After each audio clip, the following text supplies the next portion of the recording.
Two men. One pod. Unapologetically unfiltered. To quote Ridley Squat. Ridley Squat. It's the Unfiltered Idiots podcast with Jay and TJ.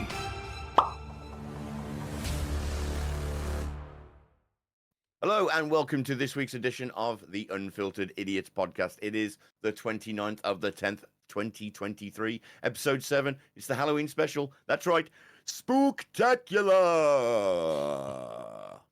Right, so as everyone knows, it is Halloween. Now, TJ, are you much for Halloween? Are you a Halloweeny? I would love to be. Halloween is my favourite, but also most frustrating season because I live in the UK and not America. I get that. Like I say, when I went to Florida, I often go to Florida sort of around Halloween time, and you see just the sheer effort that they put into their outfits comparative to our efforts over here, you know, which is basically a bin liner with a couple of fucking holes pieces put on. That's it, yeah. Bit of red paint. Masking. Bit of red paint for blood. Mate, that's what my nan used to do. She used to put a bin liner over me and wear a mask, and like, there you go, that's your Halloween costume. And I accepted it like a fool. See, I've this right. I would. It's not even so much the costumes as it is the whole kind of like community aspect of, yeah. like we watch films and you see it in films on Halloween. Like Halloween is like a proper celebration. Oh, all mate, all the towns and that they all get together. Everyone decorates their house. There is a whole sense of community and people. It's treated like Christmas. Well, do you know what I mean? Like it's treated exactly like Christmas. Whereas over here, you go knock on someone's door like, "Fuck off, get off my fucking front door!" I told you not to knock my door, TJ. like, I right. fucking told you. You're not getting any sweets. Jesus Christ, like, you know, fucking, like, just my child just wants fucking candy, like, you know. But yeah, I mean, yeah, I wish we were more like America. I understand why we're not, but yeah. I wish if we celebrated Halloween, like, I would go all out with the house, but I don't see the point, like. No. For just me, and I look like the weird, crazy dude that decorates his house for Halloween. There is a TikTok page, and I don't know how prevalent you are on TikTok, but many of the viewers here, Michael Myers of Decatur. I think it's Decatur. Right. It's a town in America. I found it on TikTok ages ago, and pretty much this husband, the wife films the TikToks, and the husband just dresses up for the whole month of October as Michael Myers and just does the most ridiculous things. And now they've got I think their son's like 4 or 5 involved, and he's like a mini Myers, and they'll be in the middle of like a department store, and they, you know, like in America they'll put like a piano just randomly there. He'll start going and playing the theme tune, and the son will just be there dancing with a knife, like in the middle. And they'll just, or the wife will be driving home from work and she'll be like, "Oh my God," winds down the car window, and Michael Myers is cycling along the road with a trailer behind, and in the little trailer behind is the little kid with like a little knife in his hand, and he's like, oh, and she's like, "Oh my God." There's one where the neighbours are moving in across the road, and she's like, "I'm sorry, we're normal 11 months out of the year. Please, I apologise." And like, how much it's staged, I don't know. But it's absolutely brilliant. I love it, you know. It's hilarious. And you can't convince your daughter to do that with you. Well, I think the wife would maybe leave me. I'm not 100% certain. No, not your wife. She's lovely. Yeah. From what you see. Yeah. Oh dear. Yeah. So I know what you're saying. Because in America, you see it, and they decorate the town. They fully go out. Everyone's got a pumpkin outside. It's always carved, you know. And like I say, the costumes are fucking 9 out of 10 all the time. Yeah, almost movie props. And yet you see England, and you know, even if I used to have the pumpkin outside, I'd see like 4 scrots come out going, "All right, mate, I fucking want some money." I went, "Money? You can have some candy." Yeah, you can eat. I want fucking candy. You can have a toffee apple. They nicked. I can't remember if it was last year or the year before. The little fuckers nicked my pumpkin. You joke.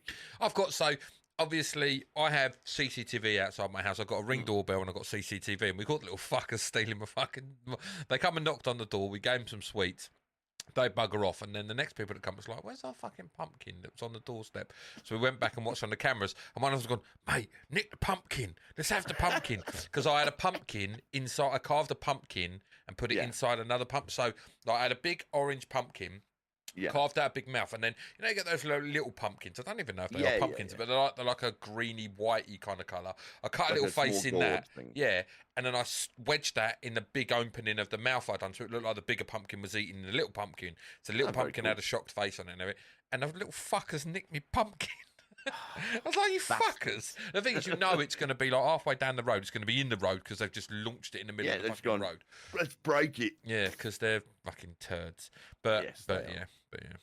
Well, that's British kids for you, mate. I'm afraid. That's yobbos. Give them an England shirt and send them to another country. They'll be fighting. Yeah. So I enjoy Halloween, although I don't have any kids myself. I enjoy I enjoy the aspect of just going out. Generally, I'm a creepy old guy in the corner, aren't you? I am a creepy old guy.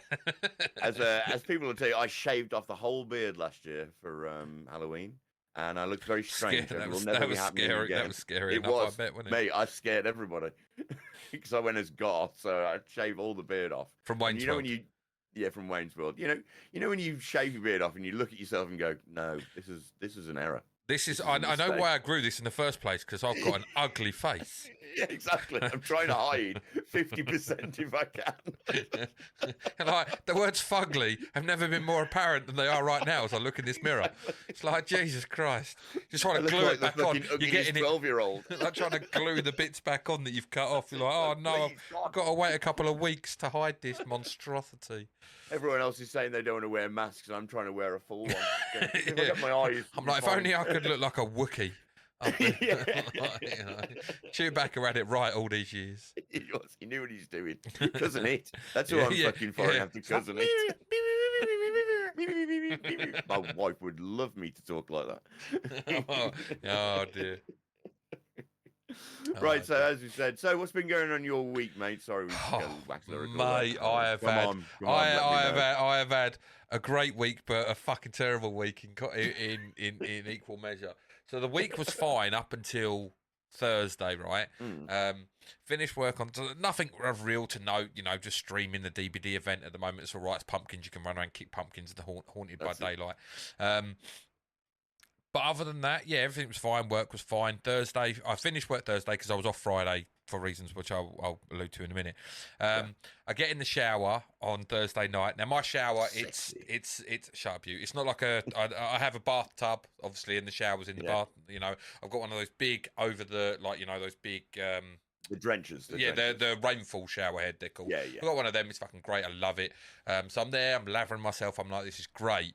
Now, I have never had a bath mat or anything in my bath. It's always just like the bath, And I was like, I must have used a little bit too much. A little bit too much lathering went on. He's over-soaped himself. I've over-sudded myself. And yeah, I've gone, oh, that was nearly a slip. Oh, shit, this is a slip.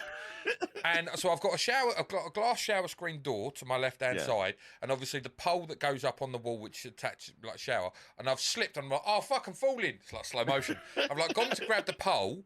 I'm like, I've grabbed it but relinquished it. I don't know in my head if I thought I'm going to rip this out the wall so I've relinquished it. Yeah. I've then smacked into the glass door, which the glass door swung. And then it's hit the wall. How the glass door hasn't smashed, I don't know, and it would have been a hell of a lot worse if it had. Because then I've realised, oh, fuck, I'm falling. So my back of my legs have like hit the side of the bath, because I'm in, sent me over. I've gone flying out of the bath. I've landed flat on my back, more on my left-hand side, landed like cracked down. Then I've headbutted the back of the towel rail that's there. I'm like, why I'm lucky is because if the shower screen door had smashed, it would have smashed just before I fell out of the bath, which meant I would have landed on glass. Yeah. So my shoulder's fucking in a lot of agony. I'm peeled up at this moment in time, and I'm not looking forward to going back to work tomorrow. And now I've also at the moment I've got to go and buy new valves for the towel rail because one of the valves is now leaking. Where I've obviously gone back and headbutted the back of my head into the towel rail has obviously damaged the fucking valve somehow because the valve's leaking, and no matter how much I tighten it up or whatever, I can't. So I'm like, for fuck's sake! So I've got some plumbing to do as well. And then then you're gonna buy a bath mat, mate. But mate, it's the first thing I did. I was like, I come out and like I'm laying there on the floor, completely naked. Like the wife comes running in, what's wrong? What's wrong? I'm just like, in that moment, like the wife's trying to be sympathetic, and I'm just like, I'm an embarrassment to myself as I lay here naked on the floor. Naked, and I'm like, I'm okay. I don't need your help. Please leave me alone. Like, and she's trying to be really nice and caring. Everything. I'm like, I'm live. Nothing's broken. I just need to lay here and realise how much of an idiot I am. Please leave me to wallow in my own self-pity as I try and somehow get myself back to my feet and actually finish this shower. But yeah, no, I went on Amazon and bought a fucking anti-slip bath mat. But then on Friday, I'm like, okay, cool. Friday, I'm at Comic-Con. Yes, I'm at the London XL for MCM Comic Con with my daughter. My first ever Comic Con. I was walking around it in like bits of pain, where I'm like, oh, the fucking hell. But I had a great time. I really enjoyed it. Yeah, it looks like you did. I spent far too much money on pop vinyls. I nearly spent even more money on pop vinyls, but I managed to rein it back in a little bit. Although I did get Cocaine Bear with the leg. Do you want to see? Yes.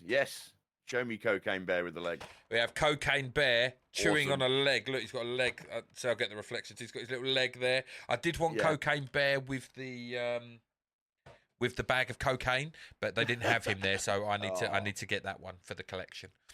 So they actually do one. They actually do one with the bag of cocaine. I think there's 3 different variants. There's one with the leg. Yeah. There's one with the leg. There's one where he's sitting there and he's got white powder all over him and there's a little bag with him. And I believe there's one where he's like, I think he was going up the tree. Yeah, that would make most sense. So I think there's 3. There's definitely 2, but I swear there was a 3rd one where he's going up the tree. And yeah, my daughter enjoyed it. We had some wicked things there. I managed to get myself a handle on old Cloud Sword. You did? What's it called? Buster Sword. The Buster Sword. Yeah. No, my name for it was better. The stabby slashy pokey stick. But yeah, no, it was a really good day. It was a long day actually. I've never been to one, so I didn't know what to expect. They are long days. It was fucking ginormous. Like I go into the first little bit and thought, this ain't actually that big. Then I realised there's a whole nother section over the other side. There's this really cool section they'd set up. I don't know if this is the same at every Comic-Con or whatnot. It was called Asian Pop, right? And it was all like Asian inspired, like anime kind of like the music that's in animes and bits and pieces. The K-pop sort of stuff. And literally they just had this dance mat set up. Everyone crowded round it, and they just they played about like 30 seconds of a song, then it would count down from like 5 to like, and they'd play another bit of a song, and people could just run in and do like almost like a flash mob type thing. And we stood there, me and my daughter stood there for about 10-15 minutes. It was wicked. All these just random people running in, just doing all these dances. Like, how the fuck do they know all these dances? And there was this child, must have been about 6 years old, running on and popping and locking and doing. I was like, this is fucking wicked. Like, and my daughter's really getting into it, and obviously she don't know any of the moves, so she can't join in really. But it was wicked. She'll be into anime soon enough. They all go through that stage. Well, a few of her friends are massively into like Demon Slayer and bits and pieces like that. So Jujutsu Kaisen, all the stuff that Ritual. It wouldn't bother me if she gets into all of that. Like I say, I have tried a few in the past, but I feel I've tried to dip my toe into the heavy end. Like I said, I tried watching Neo Genesis Evangelion, and like Rich told me, like that's like hardcore. Like, but it's like that's like going like baby steps. Fuck baby steps. I'm going into like you're like like NASA level kind of fucking, you know. Well, it's all existential fucking. Well, I just like the idea of mental kaijus, and like, because I'm Yeah. like, yeah, I like Pacific Rim. Pacific Rim's a decent film. This kind of looks like it's been like Pacific Rim ripped everything Gundam off would of be this. your better entry, if I'm honest. Gundam would probably be your better entry. Well, I have started watching Demon Slayer. Yeah. I quite like Demon Slayer. That's I'm however many episodes through season 1. But the other thing as well is they're so. Like, oh, this is just like we spoke about One Piece before. So, it's 1,000 episodes. How the fuck have I got time to watch 1,000 episodes of anything? Mate, Like, I'm with you. So That's why I haven't finished watching One Piece the anime, because like I got to episode 107 or 108 or something, and I'm like, only 1,000 more to go. yeah. So I'm like, fuck, I haven't got the willpower to watch all these, because like I'm watching them and I'm, I do what a lot of people do. I watch them while like I'm either lying in bed or I'm like cooking anything. So I just end up falling asleep. 3 episodes go past and I go, I don't know what's happened. Suddenly this guy's got a massive sword now. How did that occur? Yeah. And then I've got to go back and rewatch. I'm like, oh man, I'm just setting myself for a fall. So I've dropped off for the time being. But I go through spurts of anime. Like there'll be a point when Rich will tell me all the anime of this season has ended. I'll go, all right, well, I'll go and watch the 12 episodes or something. And then I'll leave it alone. And then weekly, our ex-co-host, Rich, will just text me about something else that's come out, He's watching something else. And I'm like, dude, I have struggled watching Loki every week, let alone fucking this thing that's got like, don't get me wrong, they're only 20 minutes. And of that 20 minutes, there's like a 5-minute song at the start, which is why everyone knows those dance songs. Yeah. But I'm like, dude, I just have too much to do. I'm consistently like watching something while I play something, or playing something while I'm half watching something. So I'm like, it just doesn't work for me, because I don't know what's going on. Yeah. Unless I sit down with the wife and actually watch something. Does the wife watch anime or anything like that? No, she's got same no here. interest in Same here. No interest in any of the things that I'm interested in. No. Complete chalk and cheese. No, exactly. I was like, but then she'll throw up curveballs. Well, like when I'm sitting there watching Mission Impossible, she comes to go, why are you watching this? I wanted to watch. So when the hell have you ever wanted to watch stuff like this? What? My wife tends to like, it's like, I'm watching something and I'll have my phone out and I'll just end up, texting her mate back or just responding to her Discord or something. My wife will tell me off for having my phone out. And then I look across 2 minutes later, she's on her phone. I'm like, what the fuck? It's kind of one reason I'm kind of happy. I'm kind of happy that we had a daughter instead of a son, because the daughter can now take on the responsibility of going and watch all the shit films that I don't want to watch. Like my daughter can watch the like lovey-dovey rom-com bullshit that I don't want to watch, and I'm like, yes, that's fucking great. Like you can take all the pressure off of me having to watch this rubbish. When the wife's like, oh, should we watch this like latest fucking Zac Efron or fucking I don't even know if Zac Efron does. He does more serious movies now, doesn't he? But you know what I mean? I think so. Insert rom-com actor here, Chad Michael Murray, that's her favourite. Like this new Chad Michael, I'm like, oh yeah, I don't want to watch this bollocks. Like it's like, oh look, it's Mini You. Mini You can watch it with you, and I'll go and like kill some zombies or like do something constructive, like actually like with my time. My thing is with all them rom-coms, it's like, Kate, if I can tell you the end of this film before this film starts, can I leave? So all right. He's going to be miserable, then he's going to fall in love and get the girl. All right, done. Right, there we go. Okay, but one thing I also is, can your wife not do the same when she goes, oh, you want to watch Bond? Okay, yeah, Bond survives in the end. Job done. He wins. He saves the day. And I go, all right, I'll watch it myself. It's like, at this point, I think that there is not a film that you can tell me that's coming out that I can't like nail the plot for it straight away. Like I'm pretty honed in on this movie lark, Oh, what's the film called? Spider-Man. All right, he wins. There you go. Spider-Man. Right, Spider-Man. Okay, yeah. He dresses up like a giraffe. Yeah, cool, wicked. No, sorted. Like sorted. Got it. But yes, how? After we've heard about the colossal fuck up that was my week, how was your week? My week was the usual fare at work, just travelling up and down this annoying country. Went to Norwich a couple of times. Actually, there was a place. Norwich is all right. Yeah, I don't mind Norwich. I don't like the 3.5 hour drive that it is to Norwich. Well, yeah, fair. right? But there's a movie and TV store right by the forum, and I went in there, and there was a load of cool things. I was like, do I send TJ a load of photos of all this cool stuff? You could have And done. then, yeah, I considered it because, like, obviously they've got a whole horror section. I don't know whether it's just because it's Halloween week or not, but they've got a whole horror section. Loads of cool models, loads of, like, models of Jigsaw, models of Myers. The big 12-inch. Yeah, like the NECA stuff. Yeah. And I was like, oh, TJ, I'd love all this stuff. See, I've never I like all the diorama stuff. I like all the NECA makes some really wicked stuff, but I kind of I've had to mentally check myself out from those things and be like, no, I can't be interested in them because I don't have anywhere to put them, and the wife would definitely divorce me because I spend too much money on pop vinyls, Lego, and all that rubbish anyway. It's not rubbish, it's amazing stuff, but that's what she calls it. So I have to draw the line somewhere. Yeah. And it is with those things, because literally I would have stuff hanging from the walls, hanging from the ceiling, because I've just literally the when we lived in our old house was a really small house, and I commandeered loads of space for my crap, because we bought a starter house, one bed starter house, and then obviously the market crashed. We couldn't move because it was we were a first time buyer. We couldn't move. We ended up being there for 10 years. I had to convert the upstairs to a 2-bedroom. Luckily, it was big enough that I could move walls around and stuff upstairs. Yeah. We made it into a 2-bed to have our daughter.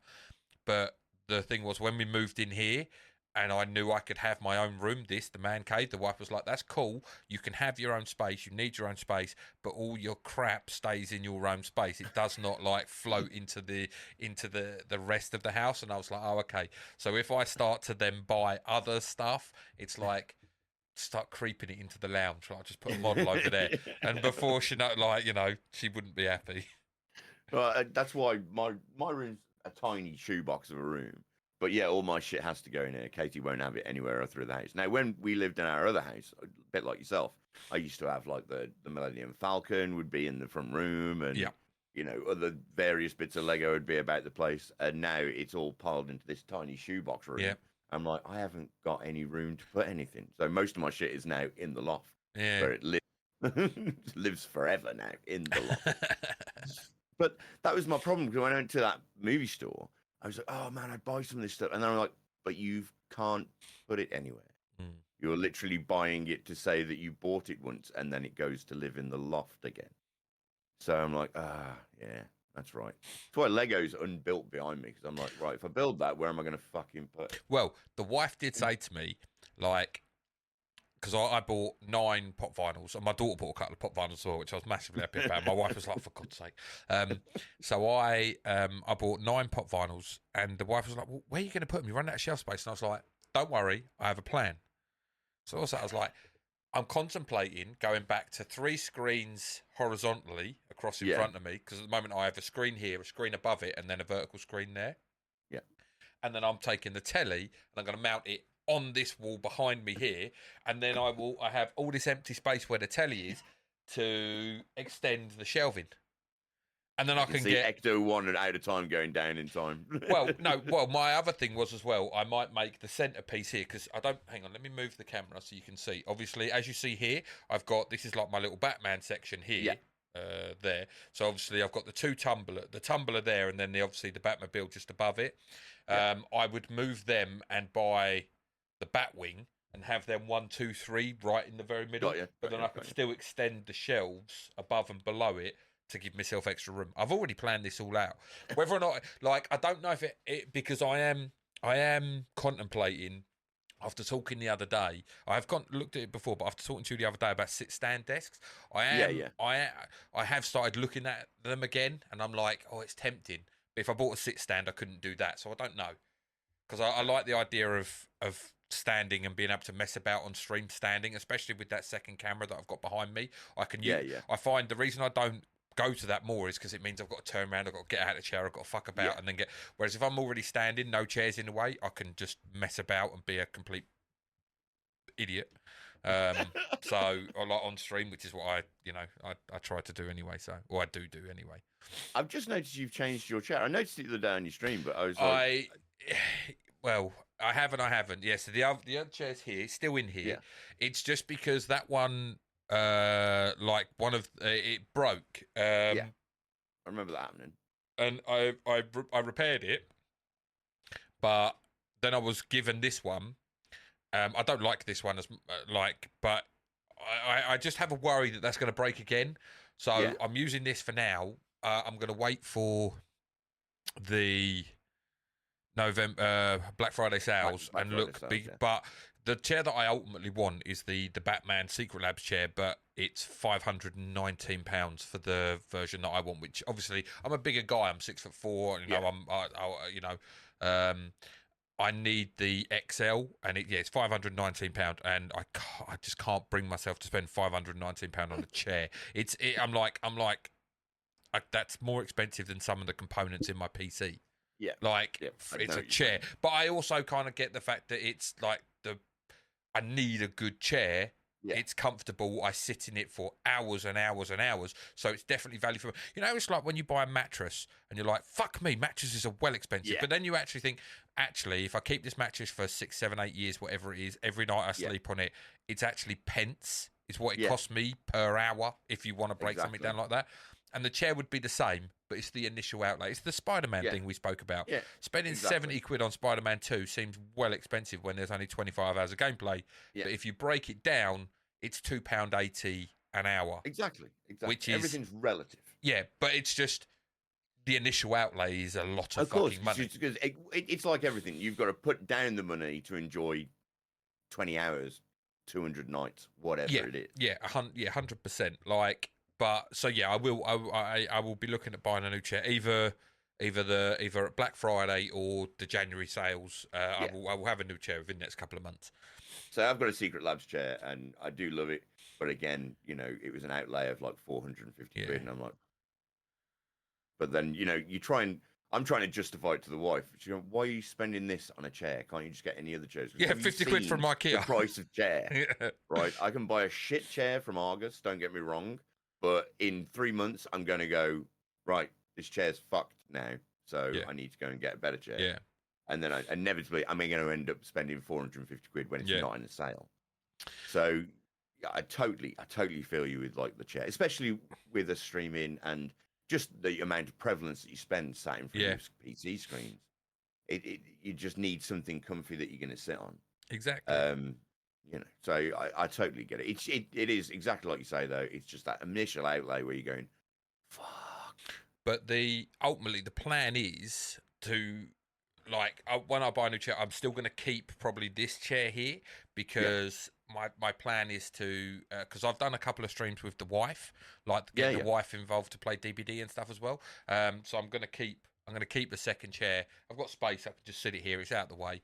And then I've got a chair for her to sit in that's comfortable, because that's the one thing she always complained about is we bring one of the dining chairs in and they're nowhere near as comfortable to sit at. So yeah. No, dining chairs are only really good for sitting at the table. For like half hour, and then sitting back on the sofa or whatever. Yeah. I can totally back you there. Right. So we are talking, it is, of course, Halloween. And we should probably move through our show because our show tends to go long no matter whether we try and cultivate it or not.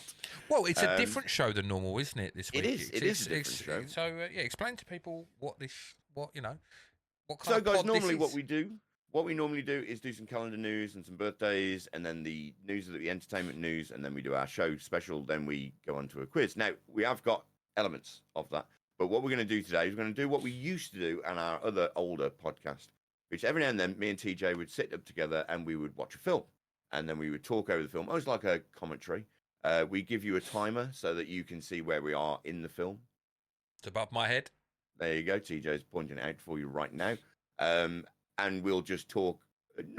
We talk over the film because we're watching it, but we commentate on the film. Yeah. And we like to do this because it's fun for us, because we get to watch a movie together, which we always like to do. And you get to watch it with us and listen to our sort of babblings if you want to watch along with us. Sort of a watch along. I think, was it Mystery Movie Theatre 3000? Yeah. We just called it Mystery Movie Theatre, didn't we? I don't know where you got the 3000 from, but yeah. Oh no, I'm talking about that was where it originally came from. There was a TV show. Oh, okay. Oh, right. Okay. Mystery Movie Theatre called think 3000. when you used to buy DVDs, and you'd go in and you'd get like audio commentary from the director and the main star. That's the kind of stuff we do. So they chat about the film as a film, because it's the same kind of thing we do. Yeah, but exactly. just we're better. We're better at it. Yeah, we're better at just, it's two idiots talking about the film that we didn't create or have nothing to do with. No, but it's better. Just babble. Just for your entertainment or our entertainment, doesn't matter. So just because it's Halloween, I've bought some Halloween facts, dude, instead of opposed to some hit me, news. not literally. Hit you please. with some Halloween facts. Right. So, did you know the origins of Halloween began 2,000 years ago? 2,000 years. So in the year 23. 23, exactly. In 23, according to History.com, the first Halloween celebrations can be traced back to the ancient Celts. They lived in the area now occupied by Ireland, the United Kingdom, and northern France, and celebrated a festival called, I'm going to fuck this up, by the way, Samhain. Samhain. Samhain, is that what it is? Samhain. October 31st, on October 31st, just a day before the Aztec, Toltec, and Mayan cultures were celebrating Dia de la Muertos. I practiced this yesterday and I fucked it up today. Unbelievable. Dia de la Muertos. Is that right? Dia de los Muertos. Muertos. That's right. Which is Day of the Dead. Yeah. It was marked the day before their new year and the start of winter, and a time when the dead were believed to return to the earth. Now, I suppose you hear more about Day of the Dead or Dia de la Muertos more now because it's been in films, and I don't think they celebrate it so much in England, but you do see. Well, it's a more massive festival thing over there, isn't it? Like, it's definitely like an event, you know, like the whole Day of the Dead, and you like the candy skulls and everything. You know, they become very prevalent in tattoo culture and that as well. They have, and just in imagery in general, in art and everything. Yeah, I do like a good candy skull. I always thought about getting one, but it wouldn't fit with the sleeve that I have, and I don't know where else I'd put one. Yeah, so I mean, because you get good tattoos where the skull's the centerpiece, and then you get a lot of like I want to say artwork, but it's like squiggles and other shit that they have. Not calling them shit, by the way, before anyone gets upset at me. Maybe I am calling them shit. Right. Some of them are definitely shit. Yes. Depends on your tattoos. Go to a good tattooist first, kids. Don't just go with Bob down the road who says you can knock it out for a $5, because you'll get a $5. You'll get a fucking stick man. Yes, exactly. And it's tat. And when you show it to your mates and go, look what I had done, they'll go, yeah, did you do that? Is that Byron? Depending on how good of friends they are, they'll be like, oh yeah, that looks wicked, dude. And then when you've left the room, they're like, oh my God, what a doofus. Yeah, exactly.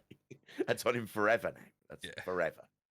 Right, so trick-or-treating evolved from a tradition called souling. During the Celtic festival of Samhain, what did you say? Samhain?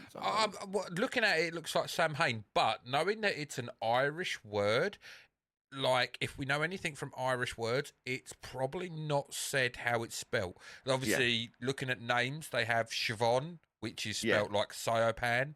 Neve is like Neamph. So... I don't like. I would say Samhain, but it's probably. I mean, if we have any Irish people who can phonetically break it down for us in the comments, that would be massively. Maybe I'll ask Kerry actually. Yeah, ask Kerry. Kerry on the next stream. How that is actually pronounced. It was customary for poor children to go door to door begging for food and money. Yeah, that still happens, except no food, just money around us.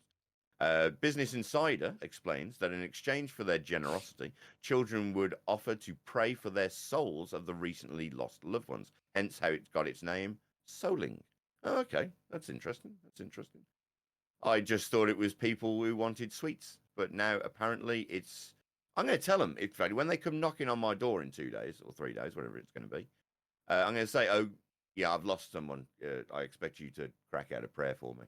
What do you think they'll say to me, TJ? What do you think? Sorry, say that again. I was just writing a message to Kerry. Sorry, what did you say? I'm going to ask the kids that come knocking for candy. I'm going to go, all right, well, now you owe me a prayer. So if you could just pray for a lost one, do you think they'll go, fuck off, mate? I just want the fucking I just want the fucking Snickers. I reckon your house is going to get egged and toilet papered, mate. Yeah, exactly. Do they do the toilet paper thing by you? No one ever No, gets toilet no, paper. I don't have any Just trees fire outside the bombs, front. Fire bombs, Jesus Christ. Beirut. No, I've known people that have egged houses and cars. Cars is the more prevalent one. Yeah. But yeah, no, the thing is, like, we don't have. I live on a main road, so I do have a tree in my front garden, if you want to call it front garden, outside front. But yeah, you'd have to come right up near to my front door to throw. So I'd get you and bury you in my garden. Along with all the other. Sit outside my window with a pellet gun going, try it, bitch. Try it. Right. So 19th century immigrants popularized Halloween in the US. Obviously, when you think about Halloween, you always think, oh, this is an American sort of cultured thing. But as previously stated, it's very much from the UK, Ireland, and the northern of France. So, right. 19th century immigrants popularized Halloween in the US. Despite colonial New Englanders aware of Halloween, History.com explains that the celebration was very limited due to their strict Protestant beliefs. I suppose I could see that. It wasn't until the second half of the 19th century, when a wave of Irish and other European immigrants arrived, that the holiday became widespread across America. So again, even though you'd think of it as an American, I think Americans made it more prevalent, even though it comes from Europe. We started this thing with the Celts, but essentially America just took it to the nth degree and actually really enjoy the holiday, as previously stated at the start of this podcast. Whereas we sort of went, no, we'll put a pumpkin out, maybe. And that is basically how it is over here. Yes, mate. Right. Are you listening? I am listening. How to pronounce Saoirse Ronan? No, that's her name. Hang on. I should have looked that up first. Hang on. How to correctly pronounce... You have to type it out. No, hang on. We are looking at how to pronounce the name of this Gaelic festival, marking the end of the harvest season and the beginning of winter, or the darker half of the year. How do you go about pronouncing it? Samhain. You don't want to stress on the first syllable. I mean, I could have just put that on like YouTube on the PC, and other people would have heard it, but you wouldn't have heard it. So, so yeah, Samhain apparently. Samhain. So we would look at it as Samhain. How would you even get Samhain from fucking? Well, this is what I mean. It's like the Irish way of like spelling and saying something is very, very different than our interpretation in English, isn't it? Yeah. So apologies. It's Samhain. Samhain. Samhain. Yeah, that would. Yeah, I'm just looking at like reading it as. But then when I said how I thought it was said, and then I'm looking. Oh, actually, no. It's like it's a Celtic and Irish and that. So yeah, it's definitely not going to be how it's spoke. But yeah, carry on. Samhain. So just give you a bit of background on jack-o'-lanterns. Now you know about jack-o'-lanterns. We talked about pumpkins. Yeah, kids steal them outside my fucking front door. They fucking do. So jack-o'-lanterns comes from the Irish folk tales about Stingy Jack. Old Stingy Jack. Irish Central details the myth of Stingy Jack, who is eternally doomed to roam the earth at night after making a deal with the devil. To guide his way, he lit coal in a carved-out turnip. So... that must have been a pretty small, like turnips are tiny. Yeah. Like this tiny little fucking turnip. Inspiring Irish and Scottish people to do the same. When they later immigrated to America, however, they realized that native pumpkins there were more ideal surface for carving. And they're a lot bigger. They are. I mean, unless you've got create more light. turnips. And turnips, aren't they fucking renownedly difficult to cut into? I don't know. I do like roasted turnips, but other than that, that's all my turnip knowledge that I have is that they taste delicious. Well, I don't like pumpkins. I don't. I'd like roasted turnips, but I don't think I like pumpkin at all. Have you eaten? Pumpkin seeds are quite nice. Yeah, pumpkin seeds aren't bad. But I've never pumpkin soup. No. I don't think so. I don't think I've ever had it. Pumpkin pie? It doesn't. Nah. I may have tried it at one point, but I can't say that it's something that I know I like. If that makes sense.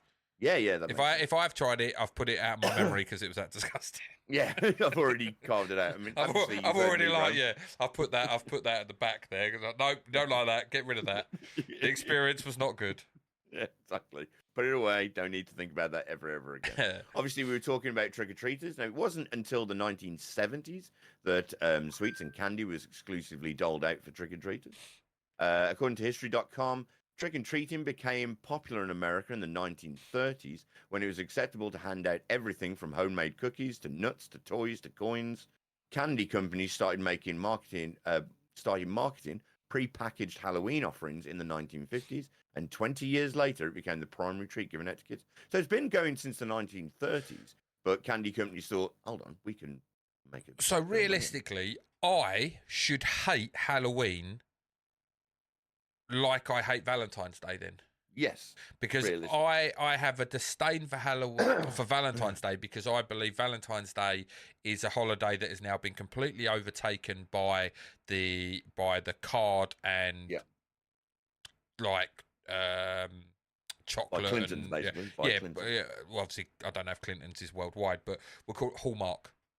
Yeah, like, Hallmark. Whoever the card company, whoever the flower, because it's just like, this is one day where you need to tell your partner you love them. No, I could tell them 364 other days of the year. Why do I need this day? Who come up with this bullshit? And now they just profit massively off it. So theoretically, I should hate like Mars and Cadbury's and all Nestle and all those fuckers for turning Halloween into bastards. Into a profit. Basically, that's what they're after. It's profit. Yeah. I can't imagine giving out toys to kids. Here you go. Here's a £30 pop. Here's a £30 pop. Fuck no. Fucking no chance. Come near my fucking pop collection.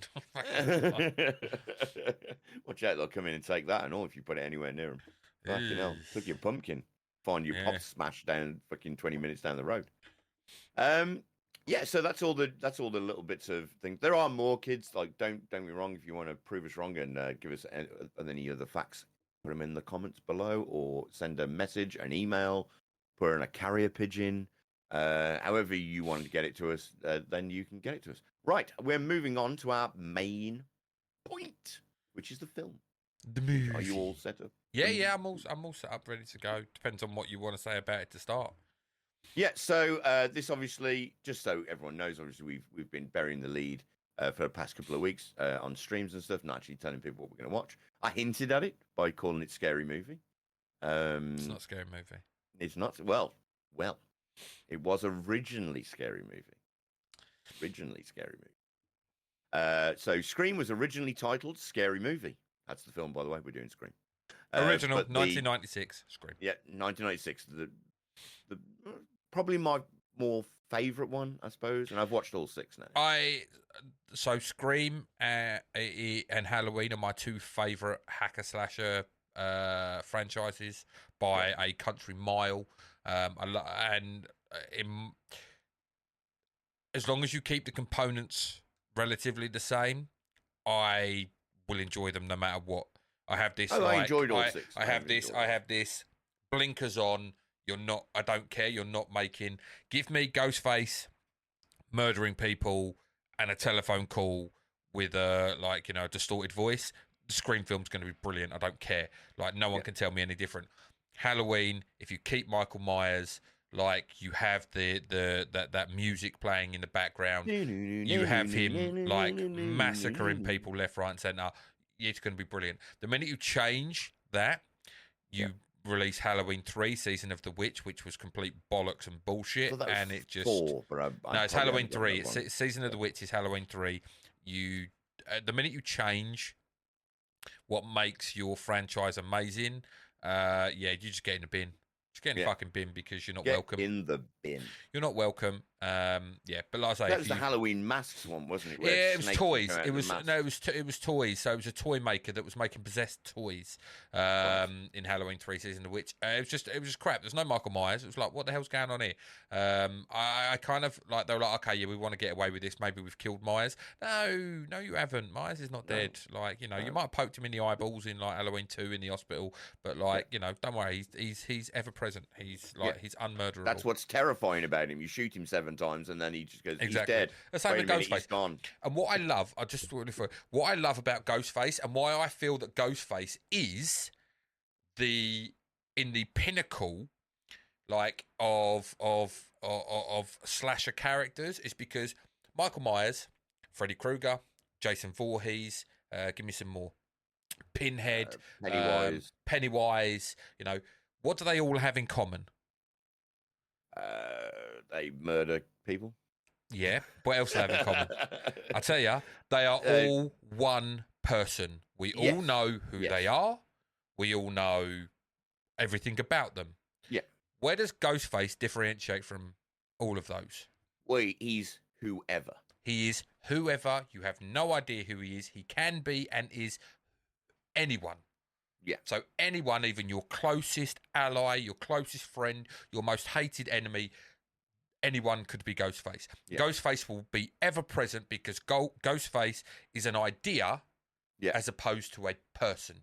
And that's why I love Ghostface, because Ghostface is everyone. Yeah. And he anyone. Potentially is everyone. And they do that great thing in the film where, because he's Stab within the movie realm, Stab is such a predominant thing that then you get those great scenes where everyone is wearing Ghostface. Yep. And then you're like, well, this could be fucking any of them, all of them. Yeah, exactly. It ramps up the tension, because the fear is, if you see Michael Myers, okay, shit, there's Michael Myers. In a crowd of people, there is one Michael Myers. Yeah. In the movie, you know, obviously in real life, there's going to be loads of people dressed, but what I'm saying is in the movie sphere. But yeah, Ghostface, just there's fucking hundreds of them, just like all in the movie theater or all around the town or whatever. You're just like, what the fuck? Exactly. So if you're terrified of someone who's murdering people as Ghostface, and then the entire town is dressed as Ghostface, you're like, oh shit. Yep. Exactly. So, that's what they did so well. Where it's just like from the start they made it.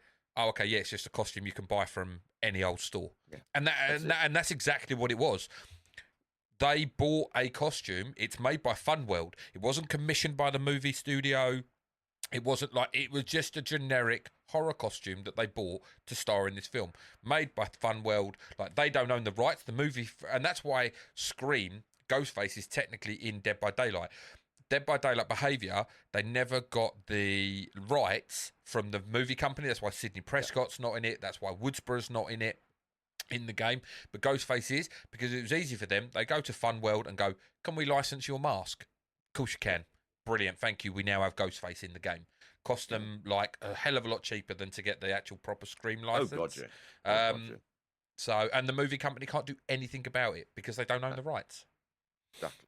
It's the best way to, well, you know, it was clever of Wes Craven, who's the director and the creator of it, to sort of go, well, let's make it, well, what he's done is exactly what you said. It's just, let's make it so anyone can do this. Anyone can be this. Anyone can, you know, put on this mask and suddenly they're a killer, or potentially they're a killer, which is what makes it so scary.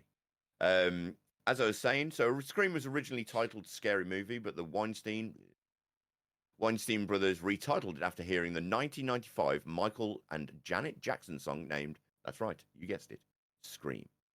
The change was made so late in production that the cast crew merch had already been created with the title Scary Movie. And while Wes Craven eventually came round to it, the director admitted in the DVD commentary that he initially didn't like the new title. I think, personally, Scream's a better than Scary Movie. Obviously, we're a little bit clouded in that because there is Scary Movie, and we see this as a comedy. It's a parody. Parody. That's it. That's what I was looking at. That's the word I was looking for. Yeah, of every horror film that's ever been made. If you had said, "Oh yeah, with the Scary Movie," it just doesn't have the same ring. Scream. It's short. It's quick. It's to the point. You all know what a scream means. The front cover of the movie where you've got Drew Barrymore's face, like you know, it works. It works fantastically well. So I wonder if, like, because obviously in the movie world they call them the Woodborough murders Stab, don't they? The movie franchise starts being called Stab, doesn't it? Yeah. I wonder where that came from. I wonder if someone went, oh, maybe it makes more sense because obviously the one thing I will say about Ghostface is he very rarely uses anything other than a knife. He does use guns. Up until they made a very big point. So pretty much everything is stab, stab, stab, stab, stab. Yeah. Up until the newest one. Yeah. Because they made a big point in all the posters, in all the merchandise, everything. The rules have changed because Scream follows a set of rules. Essentially, that's how they. Yes. That's how they. One of the things I frame love the whole about movie. that film. It's one of the things I love about it is it follows movie lore. Yes, yeah, and they point that out throughout the whole franchise, but they made a massive point of new city, new rules. It's New York, and he walks into a shop, and it's the first murders a few people, and then he walks into a shop and shoots someone. You're like, what the fuck? Ghostface actually shoots someone? What?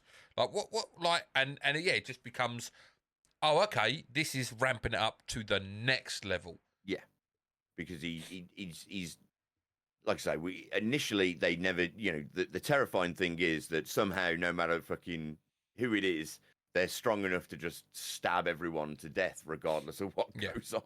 Yeah.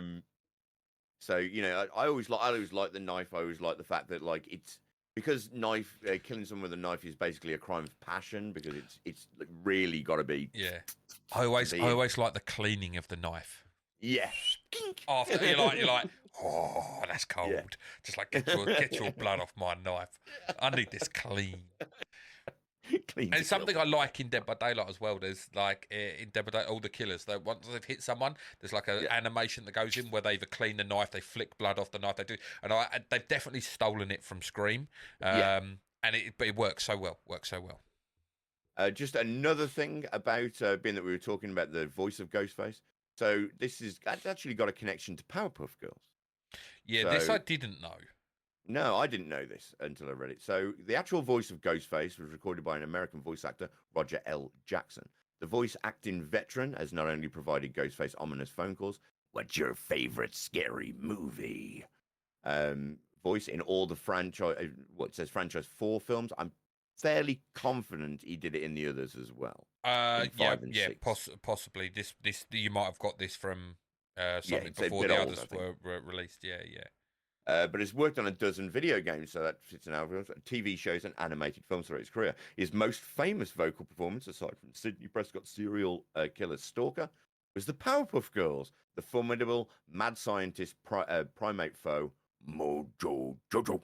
I didn't watch Powerpuff Girls. My daughter never I watched always remembered Mojo Jojo. I do not know who Mojo Jojo is. He's a little monkey who's got, think Pinky and the Brain sort of level IQ. Okay.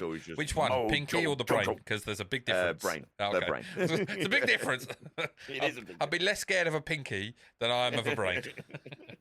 What are we going to do today then, Brain? What do we do every night? Do you know that's meant to be a Manchestian accent for Pinky? Really? Yeah, supposedly. I listened to the voice actor. I haven't watched a Pinky and the Brain episode or any Animaniacs or anything like that in a long, long time. So I'd need to watch it again to actually refresh. There's a new series of Animaniacs. Oh, really? I used to love the Animaniacs. There's a new series. I used to love the Animaniacs. We are zany to our slacks. But the same guy that does the voice of Pinky also does the voice of Yakko out of the Animaniacs as well. Uh-huh. I know a lot about voice actors because I'm sad like that. Well, you are one, so... Yeah, exactly. So I take a great interest in listening to voice actors and all the voices that they do. I knew you were going to do that. But so interesting. Like I say, Scream, better than Scary Movie, as in the title, 100%.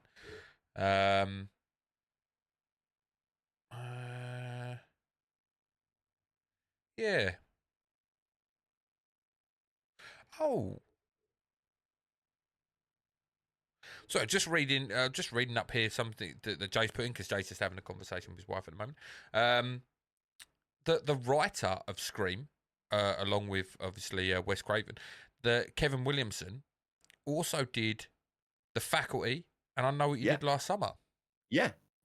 I thought that was really interesting. The too. That's why I Following. had Where's them this? in. The Following. Is that the Kevin Bacon TV series? I think Kevin Bacon's in it. It's the TV series. Yeah. Yeah, The Following. Kevin Bacon and I can't think of the guy's name. Purefoy, something. It was in the original, the first Resident Evil film. Purfoy. I think he's. He's the he's the serial killer, isn't he? Yes. Who obviously is following. He's following. Get him out. Is it Sean Purefoy? James Purefoy, whatever his name is. But yeah, he's having a J moment where he can't say words. yeah, well, yeah. That's a really good season. It went a little bit off the rails the more they went into it, but the first 2 seasons were really, really good. I know watched it. It's really good. Kevin Bacon. It's a return to form for Kevin Bacon after he'd done some absolute tripe stuff. Some drivel. But you kind of what I was going to say with obviously Kevin Williamson also writing I Know What He Did Last Summer. It's a lot of films that I feel that tried to piggyback off of the success that Scream had, like the new wave. Because when you actually think about it, we had a ton in the 80s, right? Like a ton of iconic hacker slasher type films, with that had. The character that they brought into the series, it becomes iconic. So, I say, Freddy, Jason, Michael Myers, and then it kind of it doled out a little bit in the early 90s, and there wasn't really was Candyman sort of 90s? fell down. Well, yeah, it kind of. I'm trying to think, but still, even Candyman's not to the prevalence of. Wasn't the 90s the rise of such things as Final Destination, where... Yeah, so maybe it becomes a presence and an entity as opposed to one figure. Although Tony Todd was kind of death-ish, wasn't he, in the Final Destination? He was, That's how they kind of played him off, as an incarnation of death. But yeah, I suppose... And then obviously Scream was in 1996, it kind of brought back that the iconic slasher vibes and the iconic slasher character in Ghostface. And then you had I Know What You Did Last Summer was kind of we need to piggyback off the back of this. But nothing ever really took. When you think that all those films, Nightmare on Elm Street, Halloween, Friday the 13th, and Scream, they're all they're into 6, 7, 8 iterations of the franchise, eight films now. Nothing has ever been able to come close, and it's been since Scream was released in '96. We're now in 2023, so you're talking 17 years, and nothing is we're rebooting Halloween. We're recanoning off of the first film with Halloween, aren't we? With Halloween ends and kills and ends. We're kind of taking Scream into a new direction with a new core group, which is the core group you had in the original film. Well, she's been in 5 films and she just wasn't in 6. They call themselves, don't they? I can't remember what they call themselves in the film. They're the brother and sister twins who both survive. Sorry if I'm giving you spoilers here. Jenna Ortega and her sister's character. We're getting a new core group that you had in the original. In the original Scream, you've got Randy, Sidney Prescott, Gale Weathers, Dewey. They're your 4 core, and we've now got a new core that we're moving on for the next stage of Scream. Nothing else in the hacker. In the rest. Yeah, well, nothing else in the hacker slasher has been able to pick up and run with the ball and have sustainability that I can think of off the top of my head. Not to the level anyway. No, even Freddy didn't. So they sort of changed it up as much as they could, didn't they? You'd always keep. Was it the first, and then they didn't do it in the second, or was she? No, she was in the second. She was in the second one. Nancy. That's it. Was she in a? Was she in a mental hospital? I'm sure, it was. I'm getting conflated with the second Pinhead film because in one of the Pinhead films they put her in a mental hospital and all, didn't they? Yeah. Kirsty Cotton. Was it? I can't remember that. You have wasn't 4 the Dream Warriors? Dream Walkers, Warriors, something like that. Yeah. and like they're all like, "Oh, I can do this in my dreams because I control my dreams." Yeah. Terrible, but and then they started going into New Nightmare and stuff, didn't they? Yeah, and then obviously that's right. remade it. I really liked the remake with Jackie I L. didn't mind the Haley. remake at all. I think he's a creepy dude. So he like his voice and everything. I think it worked really well, but yeah, obviously it just didn't execute well. Like maybe that's why Halloween and Scream didn't fall flat, because Friday the 13th, the remake, kind of they had like, what was it, Jared Padalecki or whatever his name is from Supernatural. That's it. He was in it, wasn't he? And like it kind of fell flat. The remake of Nightmare on Elm Street kind of fell flat. Maybe the reason Scream and Halloween done well is because they weren't a flat reboot. It was like, okay, we're bringing in new characters, but we're bringing back icons. Gal Weathers, Sidney Prescott coming back. So it's keeping it in the same. And like with Halloween, it was like, okay, well, Jamie Lee Curtis, and we're gonna retell the story, but after the first film. So it's not a remake. It's just a sequel that's like bridged off on its own from the original timeline. It's no, we'll take the first film and everything else is null and void. This is going to be and essentially, because you've got like you got Jamie Lee Curtis in it, like, so you got Laurie Strode. It kind of like, oh, okay, yeah, and you kind of like follow that, and it like that new timeline becomes interesting, and it keeps you engaged. Whereas you're just like, well, why do I care about any of these characters in the reboots of Friday the 13th? For like, you've got no connection to them. Yeah. Whereas you've got connections in Scream, you've got connections in Halloween. Maybe that's why they done so well. I think for me, it's sort of like, oh, look, what happened, and now you're seeing 20 years later, this entity, thing, idea, whatever it is, can't be contained. Yeah. So, so obviously Mike Myers, even it's been 20 years, 30 years, whatever it's been, he's still out there. Yeah. Laurie Strode is still terrified of him because she knows what that fear was. Yeah. Scream being completely different because it's just a person in a mask, and that could be anyone. Yeah. I mean, they show it in 6, spoilers. It's just because the idea of Ghostface is so built that there's cults built around it. They do it a little bit in Saw as well. Yeah. In Saw, where they say like, oh, but everyone's so fascinated with Jigsaw and what he did in order that they follow his ideals. Yeah. So you've got fanatics on it, and they're becoming that killer. Although they didn't particularly go that route with Saw overly. I think it was sort of a misleader, wasn't it, in one of the Saw films where she's got all that shit, and then it turns out that it's somebody else that's doing it. Again, won't give the full spoilers away. Go watch the film. What did you, talking about that just quickly before we get into the film, just because you brought it up and I watched it recently and I know you've watched it, what are your opinions on Saw X or Saw 10? I enjoyed Saw 10 because I very much, probably like yourself, I like Tobin Bell playing Jigsaw. And John Kramer, Yeah, John Kramer. So I like the idea because he's smart. Now, granted, for him to guess the exact outcome of his situation, I'm sure that arguably, if it had went a different way, they're going, oh no, he's thought about everything. That's his fucking super evilness, is the fact that he can outthink everybody in that incredible short amount of time. Somehow in a whole different country, he's got a warehouse that he can set all that shit up in. It's. I like Scream because Scream tries to do something different and fresh with the whole idea of your bog standard horror hacker slasher film. It's like, no, we're going to try something different. I kind of feel they went a little bit convoluted when you start getting in. I liked the idea of Spiral because I thought it was, okay, we're kind of rebooting it a little bit here. But there was the storyline behind it was an interesting enough storyline. Yeah.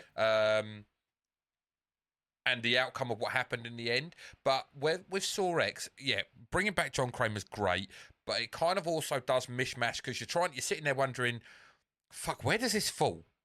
Where does this fall in like Saw law because Yeah. is it between 1 and 2? Is it you know? I think it's meant to be. It's like just Saw 1 and a before half, isn't it? one. Oh no, I Yeah. think it's after 1, isn't it? Because 1 is when we meet Amanda, Right, that's and then right, so yeah. it's Saw 1 and a half, technically, Yeah, isn't it? It's in 1.5, between. It's in between 1 and 2, is where I believe it to be. Yes, that's but right. 'cause yeah, like I forgot said to you, Amanda's in it. the murders and that are like they're interesting, they're intriguing, like they're inventive. Is why I like Final Destination because it's like what can they do, and. But essentially, yeah, the whole end sequence, it was like one little thing doesn't go to plan, it fucks everything up. If they shoot Amanda in the head, it's fucked. Yeah, it's done. It's done. Over. That kid don't turn up, it's done. Like, well, it's not technically done because they would have put Amanda in there. But you know, you're like, it's too many fucking variables. There's far too many variables. It kind of ruined it a little bit for me because I was just like, you're banking on too much there. You're now suspending reality too much. I can go so far, like you have to do in all films, but I can go so far. But now you're banking on 100% of 1,000 different variables going your way. They're going to come in. They're going to want the money. They're going to, literally. They both go upstairs for the money at the exact same point. Like exactly. Like this happened. I'm just like. Nah, I don't. Yeah, no. It was too much. It was inventive up until that point. Yeah. But yeah, it's definitely one of the better Saw films, apart suspending. Yeah, because the later ones just got too convoluted. That's what I kind of liked. Like I say, Spiral, because I felt there was an actual storyline of why the guy. If you're going to go completely away from Jigsaw, from Amanda, from John Kramer, from Hoffman, the police detective, then it was a well worked thing, and the actual reasoning and everything behind it was like, oh, okay, I kind of get why this killer's doing this, and he's using the devices that he's using to seek his revenge, essentially. Yes. Yes. But so I think I probably enjoyed Spiral more than Saw X, but it was nice to see John Kramer back, and it kind of does make you wish that you had more John Kramer. They killed off John Kramer too early. Way too soon. They needed to because they get like the whole. They probably weren't planning on making 10 films. Let's be honest. They're probably like, we'll get 2 or 3 films out of this, and that'd be it. So by killing John Kramer, it's a good end to the series. But then they're like, oh fuck no, we've got something here. Let's go down this route, and it just become convoluted and a bit wishy-washy. Well, it seemed like all they wanted to do by killing John Kramer in, I think it's 3 where they kill him, is set up the mystery of 4, where it's like, oh, you faked my death. Yeah, who is it? And ultimately, none of them are as strong or as good a character as John Kramer, and it's like they need him to lead. Yes, and that's the thing. You can buy that, like, he's got other people doing the heavy lifting for him because he's ill. It's like but a cult. Once you kill him, the cult of John Kramer, the cult of Jigsaw, isn't it? Well, because he's selling something that people either buy into or not, which is like people don't appreciate their lives. So therefore, I need him to go through some turmoil in order to go, oh shit, I'm living, I'm alive. That's important, and I've let it just wash over. So I do get it. We should probably get on with the film. Yeah. Apparently, my mother-in-law's coming around. Oh wow. Yeah. Fair enough. So. Okay. Yeah. Because it's on for like 2 hours. So yeah. Yeah. Cool. Okay. Right. Excellent. So when you're ready, dude. When you're ready. Yep. Like I say, there is a timer just above my head there, the blue timer above. If you want to sink in and watch along with us, then go right ahead. That's it. Right. Scream. Quality movie. While it starts up, obviously it's directed by, as we said, by Wes Craven, written by Kevin Williamson, came out in 1996, stars, I forgot her name now. Drew Barrymore. Yeah, Drew Barrymore. Neve Campbell, Courtney Cox, Matthew Lillard. Drew Barrymore. Always had a crush on Drew Barrymore. It's crazy, isn't it? How, like, this all just starts with one phone call causing all this issue. Yeah. Not into the Bob though. Not into the Bob. Not into the Bob. No.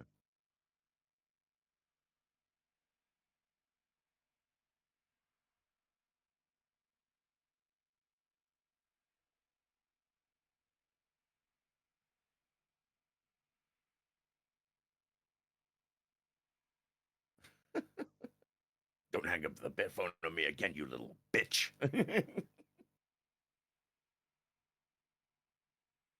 So obviously we're outside now. Obviously Drew Barrymore has just been answering the phone. The She's old about to make some popcorn. Have you ever made popcorn like this on a stove? No, never. Have No, you? no. It's like microwave, or you buy in a bag, or like That's you it, buy yeah. a popcorn maker machine. It's just. Is it like? Do you reckon that would work on a normal like hob, non-gas hob, like an electric hob? Do you reckon that would work the same way? I guess so. I mean, it's just transference of heat, right? Yeah. It's just heating up the popcorn so that it pops out.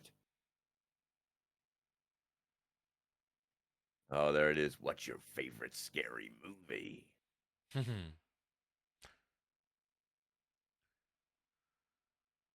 Oh, See, she girl likes after your Halloween. own heart, Yeah, mate. she likes Halloween.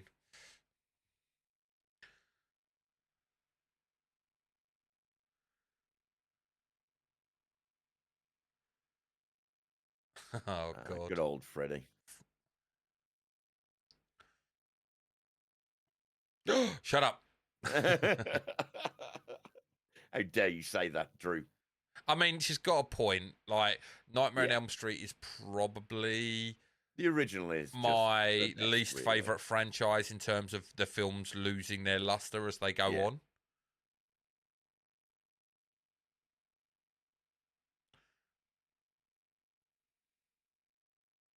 Is it just me, or does she look very pale? She does look very pale. Like, I've always wondered this. Did they make her look? Did they put like a lot more foundation in that to make her look more pale because of the movie cover? You know, the movie cover was that white silhouetted face, but she's like Casper. I mean, she's sort of pale anyway. She's blonde. She's Is not. it meant to be like a thing? I don't know, because she's definitely paler than everyone else in this movie, and it's by design. Yeah. Because Definitely we've by all design. seen Drew Barrymore. She's not pale white skin, you know. Oh!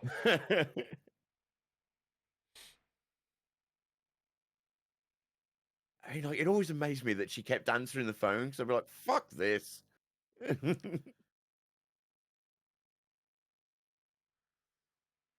gonna gut you like a fish.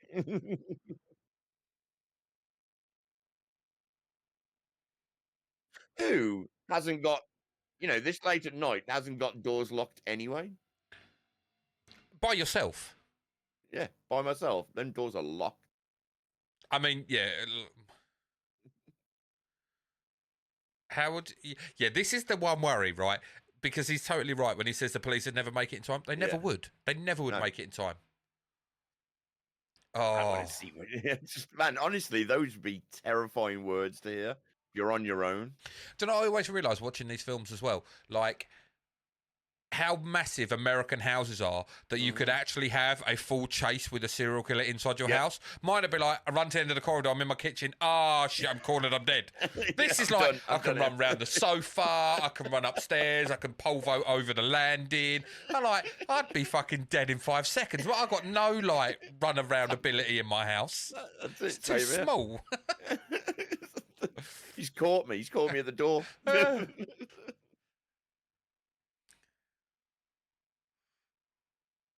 Oh, is it? This is great. This is great. Yeah. This would be so terrifying. Yeah, turn on the porch light, love. I'm shaking in my boots. Steve with it. Steve. Fuck that. Yeah, kill the Stevens. Fuck it.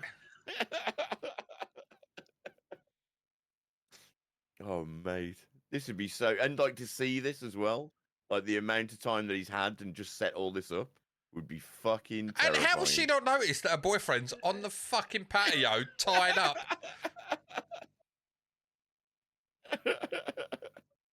So Steve's all tied up outside in the pool. Somehow he's managed to do that in the split seconds time. Yeah, silent. Yeah. He's going to play a quiz like us, Jay. Yeah, that's it. That's it. I haven't told you the prize for losing yet, Tigger. Oh, shit, are you outside my house? Check the closet. I didn't say your closet.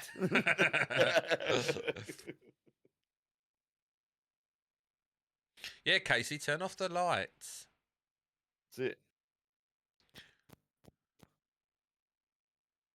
And look at that old telly. Yeah, the old CRTs. Yeah. Look at the size of the cabinet. Look at the cabinet. And that'd be classed as a big screen telly.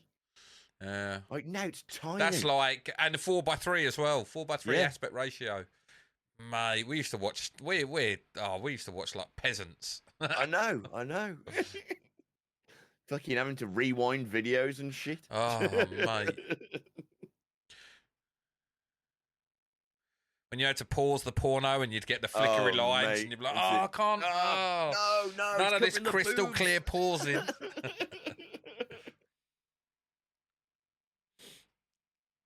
Oh man.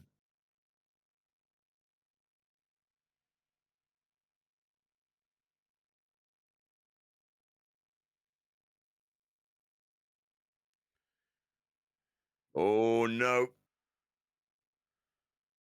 Yep. Yeah. Not the first one. No, in the first one, love. Oh, it was Mummy Dearest. Yes.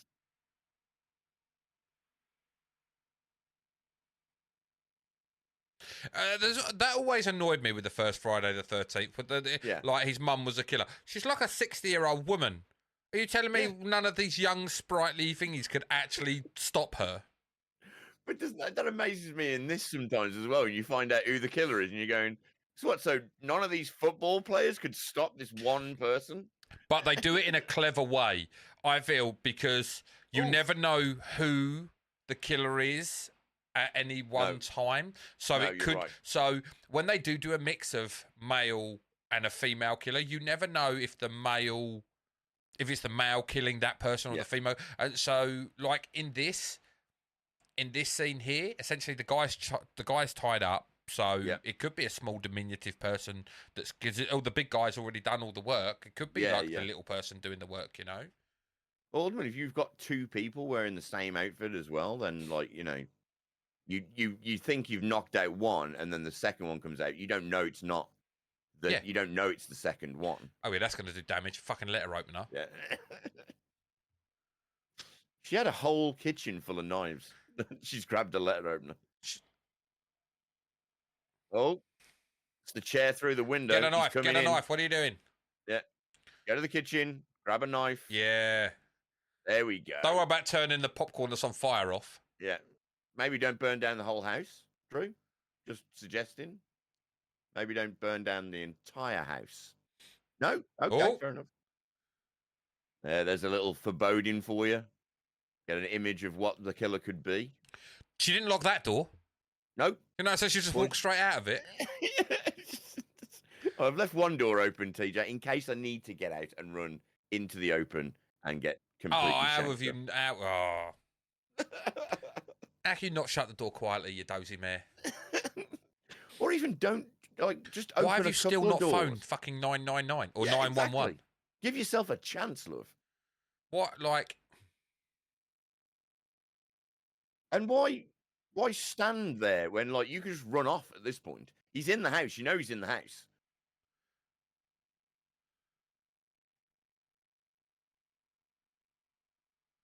Yeah, that's it. There's just a load of fields to run past. You'll get there. You'll beat that car speeding along at 20 miles. You know he's still in there. Why wouldn't you just stay where you are? And wait for your mum and dad to turn up. I mean, that's it.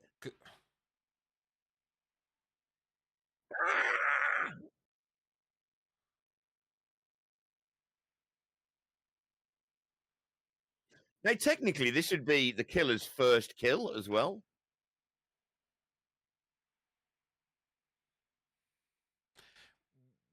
He's coming for you. We'll save that discussion till the end of the film because you're forgetting a big plot point. I probably am. It's been a while since I've watched Scream 1. I actually watched all the other Screams but Scream 1, so I was like, oh, I know what we're doing for the Halloween, so I want to watch it. This is a great scene. Yeah. When the mum and dad come home and they pick up the phone and they hear this like, as this must be like harrowing. Yeah. This would be horrible. I can only imagine a parent's fucking worst nightmare.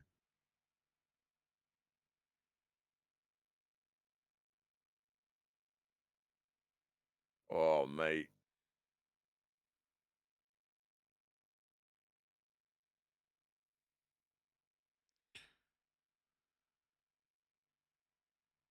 It's crazy that is, because she must actually see who's killing her before she dies. Yep.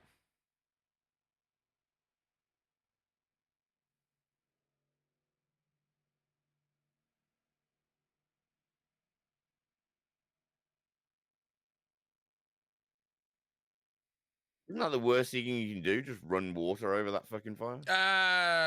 What else are you going to do at that stage? True. It's Well, I going to do a remember lot from more fire than... training, sir, that you damp a cloth and throw the cloth over it. See, listen to that. Imagine hearing your child being murdered and not being able to do anything about it. That'd be horrible. But it's such a great scene to ramp up just how terrifying a moment this is. Yeah.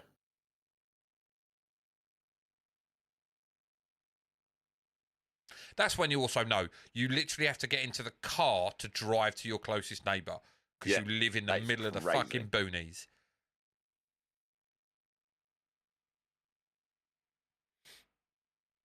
Oh, mate. And then you eviscerate. Horrible. That would be fucking horrible. Daughter stabbed up hanging from a tree. Well, she's eviscerated. No. She's been eviscerated, isn't she? Like, all her insides are on the outside. And there's our protagonist. The still stunning Neve Campbell. Yeah. Wow, look at her computer. Oh, mate. Look at it. She ain't running DVD on that. Mate, she's still got a floppy disk drive.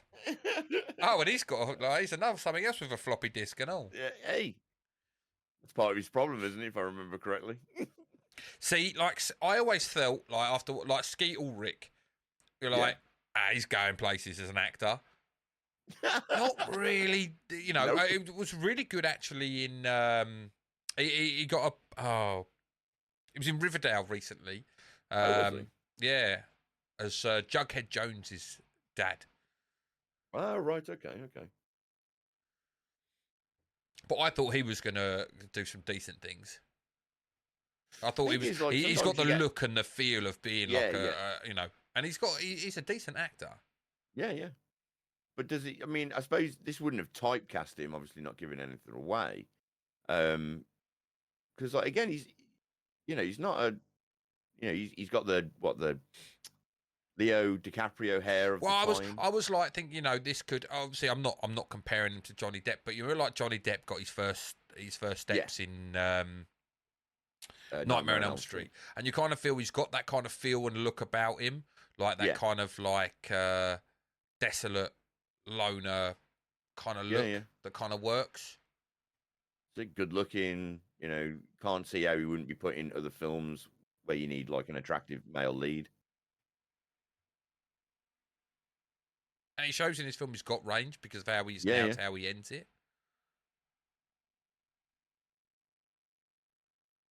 I love this. I was watching The Exorcist. Can we now have sex?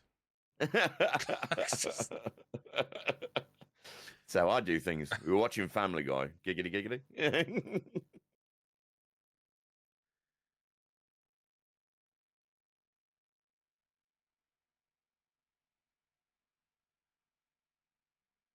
I remember On Top of the Clothes stuff.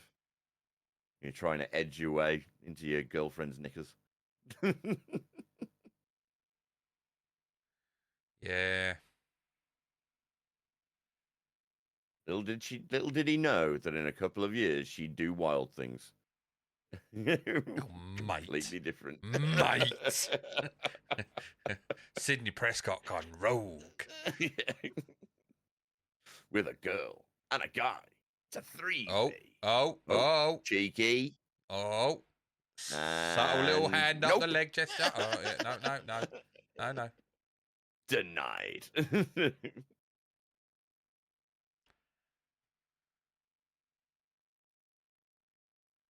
He's gone, hasn't he? Whip it out.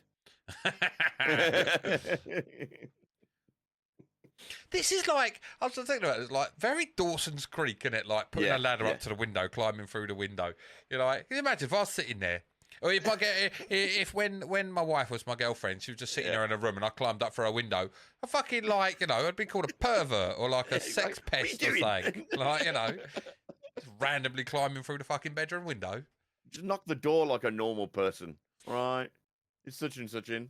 Yeah. Can they come out and play? He wants to do more than play. TJ. He wants to do more the obligatory than flash. That's it. Oh. Look at these. Giggity.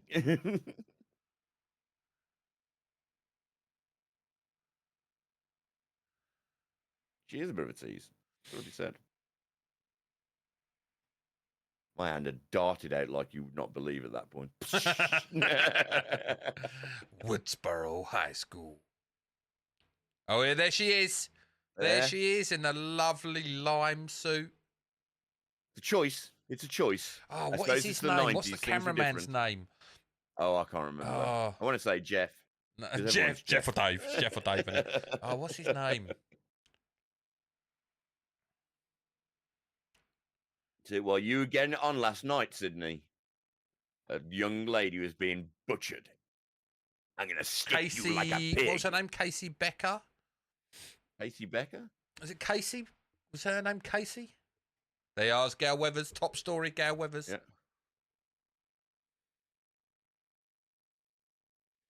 Oh. Steve. Oh, it's Casey Becker and Steve Casey Oren. Becker. There you go. Tatum. Yeah, Tatum, that's her name. I actually had some information on Tatum. Apparently, when she gets her end, she kept falling out because she was too skinny.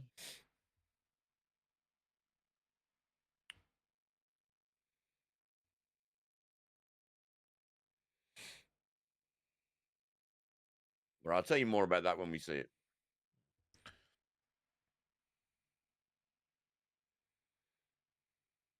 Right, so that's alluding to something.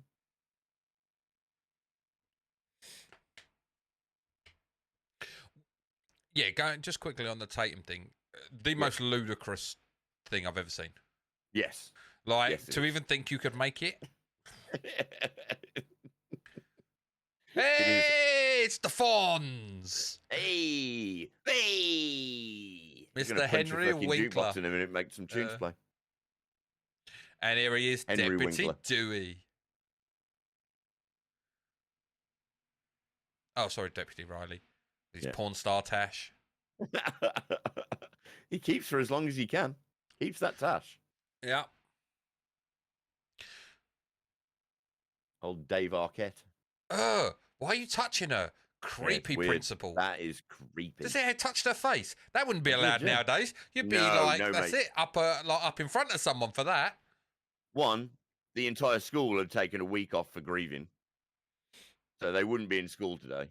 Isn't it amazing, right? Think about this. Curfew because a couple of people got stabbed, murdered. Mm-hmm. How about just find the murderer?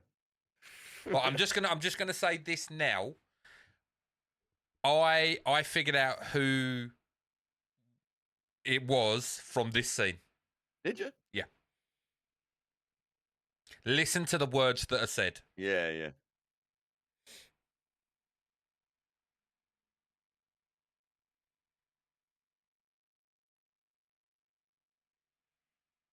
Pay attention.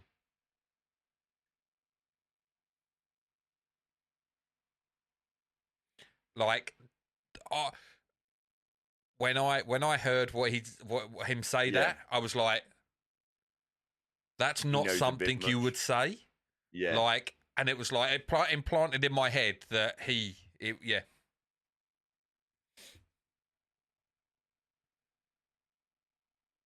And even that, like, I was just like, oh no, there's something dodgy going on here. There's something dodgy. Like, he knows too much. Well, it's the way he talks, isn't it? He doesn't do it with any reverence about the people who died. Now, you could arguably say that, oh, he's a joker. Yeah, but... Stu, you know, they're like Billy Loomis, Stu Mocker are still up, you know, number ones. And Randy as well. Top character. Yeah, Randy's character. Ace.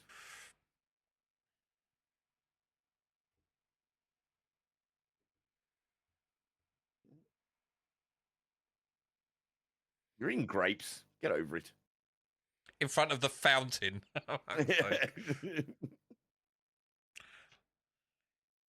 See, this is what I mean. Like, when you look at the, like, Skeet Ulrich, Matthew Lillard, one has definitely, like, played on the comical side, like, you know, Matthew Lillard with Scooby-Doo and, you know, everything. He's in the new Five Nights at Freddy's film as well. Yeah, he is. I heard that he's in the new Five Nights at Freddy's as well. What are we going to do, Scoob?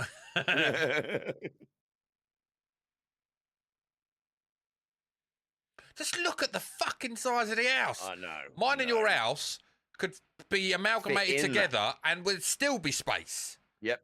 And there's no one around. They've got. Look at their fucking patio is bigger than my fucking house. front room. Well, you could fit the contents of my house on their patio. What is going on? I hate American people. I know. No, I love Americans, really. I just look at the sprawling views. And do you know the annoying thing? That house probably ain't that much more expensive than my house either. No, that's I know. What's that's annoying. The fucking killer. That's look the killer, at mate. it. That is amazing. Yeah. Imagine walking out your house every day and seeing that. Navigated the 40 miles that you've got to get from bedroom to fucking outside. Jesus Christ. The vaulted ceiling. Oh, motherfuckers.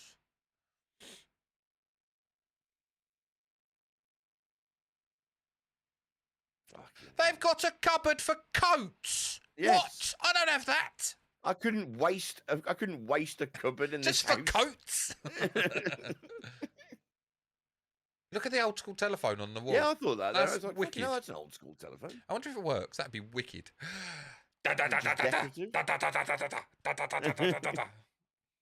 We've got the big screen on. Put the big screen on. Wood fire as well. Wood fire in the corner. Yeah. Kitchen's fucking enormous. I mean, this would just be a kitchen with a sitting room, and there's probably another fucking lounge. Yeah, this isn't even the main lounge. This is just like, you know, the den. Yeah. Fuckers having a den. Oof. Yeah, it's where we find out about Sydney's mother. Looks like Matthew Lillard in a fucking wig. That's fucking terrible.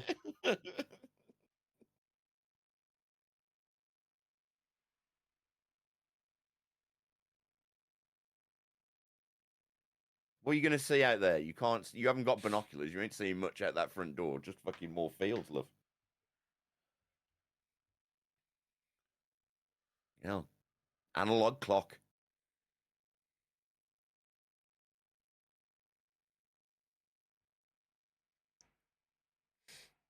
How old was Neve Campbell when she did this? I'd have to assume like 18, although this is America, so she could be 24 and just aged down, basically. How old's she now? 40s. Hold on, let's have a look. Yeah, you're going to have to look it up. I can't. Yeah.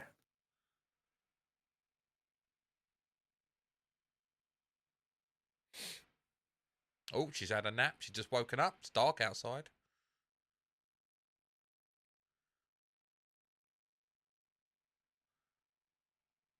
So she was born in 73. This came out in 96. 73. She's 11 years older than us, so she's 51 now.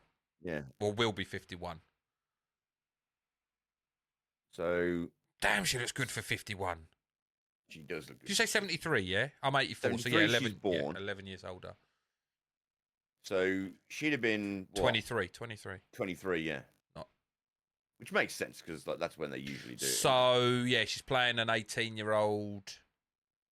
Because their school system's actually longer than ours, isn't it? Yeah. And Wild Things was 1998. It was 2 years after this. she's 25, yeah. Good age. Yeah. It's what I actually liked about Spider-Man when Spider-Man actually hired a teenager to play a teenager. Yeah. Like Tom Holland. It wasn't like, let's take 28-year-old Andrew Garfield and put him in school with a, like, fucking 12 o'clock It's shadow the going American way, TJ. That's the American way. It's like when you find out, this guy's 34. Dawson's Creek's 48. It's like, yeah, you can play like 15-year-old. It's fine, man. Dear me. Yeah, I'd like to stalk a big-breasted girl. I mean, Yeah. You saw one on Friday, mate. I saw their photo. What? Yeah. I took the original picture of the Taunton, and then as I was about to walk away, she walked in. I was like, hold a minute. And bearing in mind I was with my 11-year-old daughter, I was like, you just go and look at that while I take some photos over here. Can you perk them up for me, love? She must have been cold, that lady. She must have been cold. Yeah, I didn't care. For my pleasure. This is very much the era of the, like, if you look at her hair with the bangs and everything, it's very much Rachel Greenish, isn't it, from Friends? And, and just prevalent in 1996. Just quickly as well, I know, like, R.I.P. Matthew Perry. Yeah. Sad news. It is sad news. We'll probably cover it more on the next pod than this pod. But we'll R.I.P. dude. In fact, our main story, maybe we go and do an addiction sort of deep dive. Yeah, maybe. Yeah, it sounds like an idea. But yeah, like I say, very, very much like you're looking at those Rachel Green bangs and. Yeah. I mean, it was a hairstyle of the time, wasn't it? Oh, mate, it was massive. Like I remember reading stories of like people going into hairdressers going, make me look like Rachel. Yeah. Like, love. Like Rachel. Might need a couple $100,000 worth of plastic surgery, but. Whereas Rachel Green, you ain't. Yeah, Richard Green, you're more like. I just saw that stubble out while I'm there.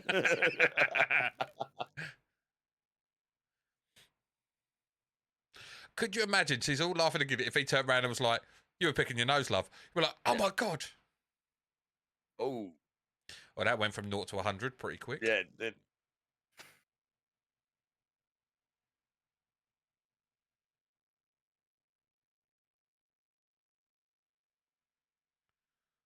Seems crazy, like. He's in the house. Fucking terrifying.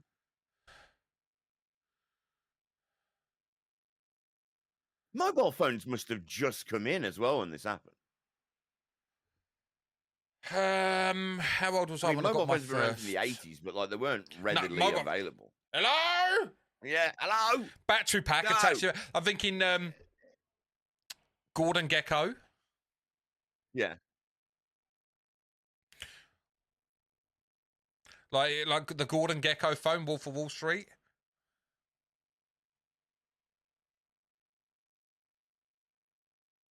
Do you know what I really loved as well?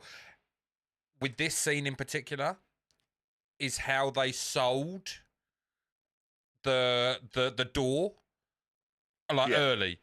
It wasn't just like, oh, that's convenient that the door did that. It's like we see it earlier on with her dad. Yeah. So you knew. There was a way to do it. My God, look at that internet. Mate, that's quicker than a fucking phone call, that was. It fucking was quicker than a phone call. Yeah, I heard screaming. Man, I mean, I know that we know, but like the way he's looking. There you go, there's a mobile phone. Yeah. Why would that make us so suspicious, though? I mean, I suppose the difference is. What, I've got a mobile phone. Who hasn't got a mobile phone these days? Well, 1996, probably a lot of people. When did you get your first mobile? I was 15. So...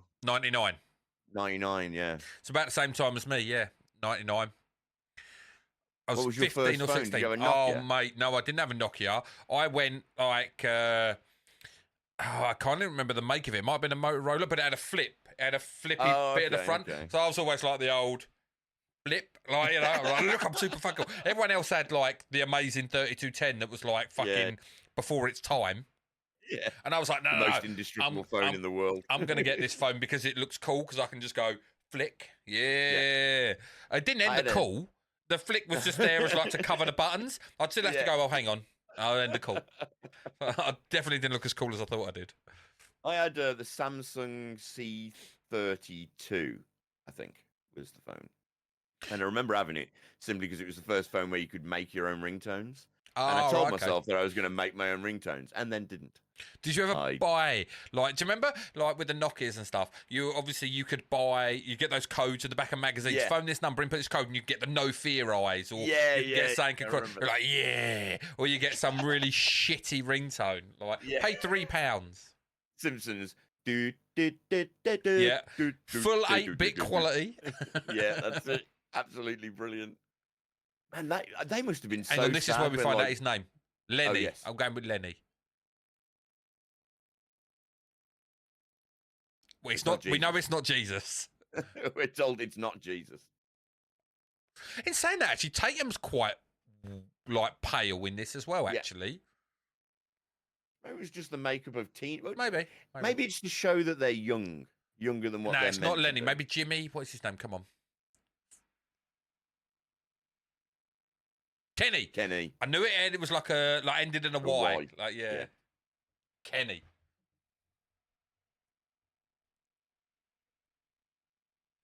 All right, Gail, calm down. He's like me. At that age, I'm wearing backwards caps to make myself seem young. It takes 10 years off.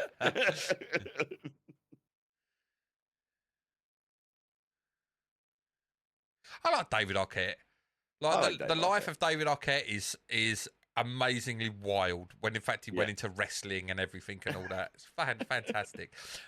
Did you know he won the WCW World Heavyweight title at one stage? I did not know that. Legit, he won the World Heavyweight title. And a lot of people hail that moment as like when WCW died because you let a Hollywood actor win the world title. You like I say, you can suspend relief so much, but that's just ludicrous. It really is.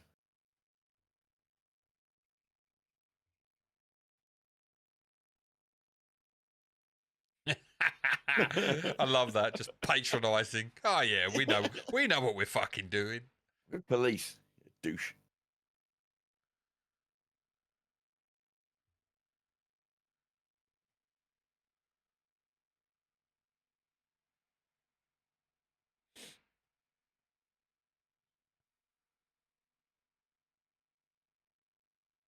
Maybe the fact that Skeet Ulrich does actually look a little bit evil maybe went against him because he's the perfect for this role because he does look like that. The eyes, he's very like it's all about the eyes. The eyes are very like aggressive.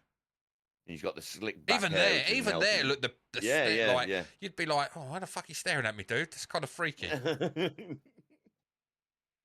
Oh my god, he's got a knife. Here's Kenny with Top Story on his back. Loves that top. Top Story, Channel 6, Gail Weathers. Gail Weathers.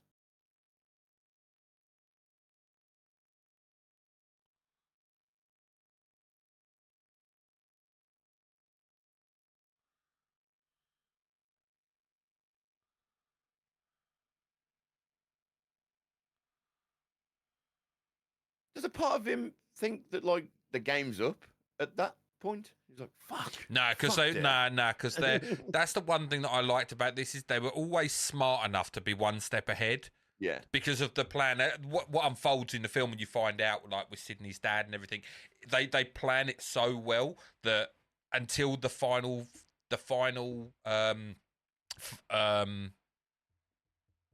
what do you call it? Not the final phase, the final chapter. No, Final end scenes, I guess. Yeah, the final. It's got a name. Final act. The final act. That's it. Final act. Thank you. It's always they do it so well in films like this. Like I say, Michael Myers, Freddy Krueger. it doesn't matter. You all know who the killer is. Everyone knows who the killer is. It's just the fact you can't avoid him.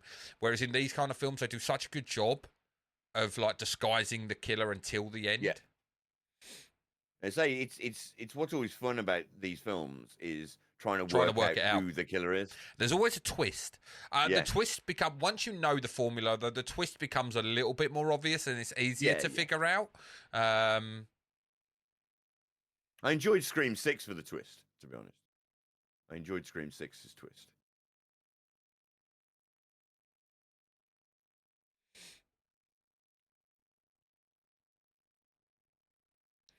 And this always bugged me that nobody else other than Gal Weathers figured out that the police station had a back door.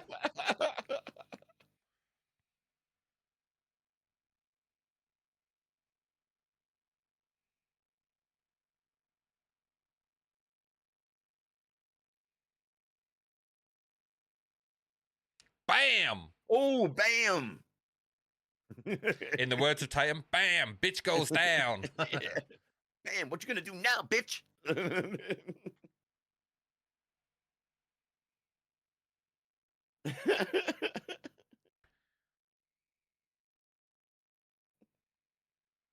Why has she got twin beds in her bedroom? Maybe. Who has twin beds? An American who's got a fucking bedroom the size of, like, that small front room with a fireplace. Oh, the thing is, she's gonna, like you said, that room's gonna have built-in wardrobes and fucking everything. Not enough teddies. Yeah, why would you have two single beds and not just one big bed? That's what I'm saying. It's insane to me. Unless you have friends stay over, like, constantly. Yeah, but you just have a double bed and your mate sleeps on the fucking floor. And they're also four-poster beds as well. If you notice, both of them are four-poster beds. What the fuck? Why have you got a four-poster bed unless you're training for pole dancing? Like, you just don't need it. You just don't need too much. Oh, dear. This scene, I cannot get Scary Movie out of my head when Doofus, not Dewey, Doofus comes out of his room with the Hoover. Yeah. Don't when I'm cleaning my room. He's got the fucking Henry Hoover. It's like fucking brilliant. This is the one scene that always takes me to that moment more than any other. Here he comes. Dewey's got his gun. But I just imagine him with a Hoover. Like, I'm cleaning my room. I'm cleaning my room. Then he answers the phone like, hello. Hello. What's your favorite scary movie? Oh. That's how I used to think I looked on a skateboard back in them days. I thought there was more falling off and damaging myself. Years ago.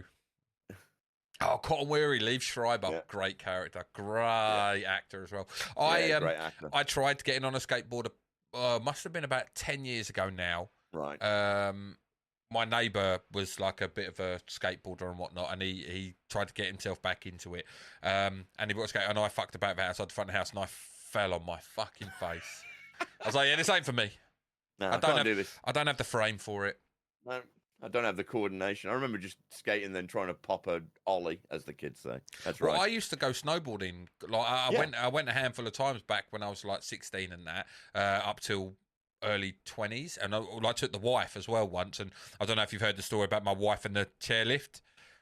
I feel like I have, but please re-enlighten. So you go up in the chairlifts, and obviously when you get up to the top, like you're sitting on that, and with skis, obviously you have both skis connected. Yeah. It's nice and easy. With the board, you have to disconnect one foot, so you have one foot in the board, one foot out of the board. Right. But when you get up close to the top, the pylons have got a sign on them and to say to lift the barrier up and get yourself ready to go off. Bearing in mind you're going from like 40 to 30 to 20 feet above the ground, and then the ground all of a sudden meets at that exact point where you can then go off the lift. So I've lifted the board. We're about 20 feet above the ground. I've lifted the barrier up. I've turned to the side. I'm like, get ready to go. At this point, we're probably about 12 to 15 feet above the ground. Right. Get ready to go. I look back. She's not fucking there. No. about 12 to 15 feet above the ground. Like, where the fuck is she? She thought I said go, so she thought she was fucking Jane Bond and was like, oh, the ground isn't under my feet directly, but I'll still just flop my way out of this chair. She literally fell out of the fucking chair. I'm like, on what? She's in the snow, like, nah, No, help me. I've literally got to the top, fell off. I've gone, stop the left, stop the left, stop the left. I've crawled my way round to her. How she hasn't seriously hurt herself, I don't know. My brother got it on camera. It's one of the funniest fucking things. She's there 1 minute and she disappears the next. It's like, fuck's sake. See, even Courtney Cox has got the fucking Rachel Green. Look, she's got the bangs. Yeah. It was the hairstyle of the day, sir. It was the hairstyle of the day. In the 90s, everyone looked like Rachel Green. It is actually... Zoom back out of her face. I mean, she's got a nice face to look at, to be fair, but zoom back out of the face. No chance. You've got 2 close-up shots. She's got nice eyes, hasn't she, Courtney Cox? She has got nice I like eyes. blue eyes. Thank you. I've got blue eyes. Yeah, but you've also got a beard. She doesn't. True. Big difference. True. She's actually got the full Rachel Green, hasn't she? I wonder if Rachel Green or Jennifer Aniston gave a shit about it, 'cause she'd still be doing Friends while this was going on. Yeah, it is the same hairstyle, though, isn't it? Yeah, yeah. Like the full on with the highlights and everything in it. Mate, it is Rachel Green's hair. They've literally taken it off. They've like scalped Jennifer Aniston and glued it onto.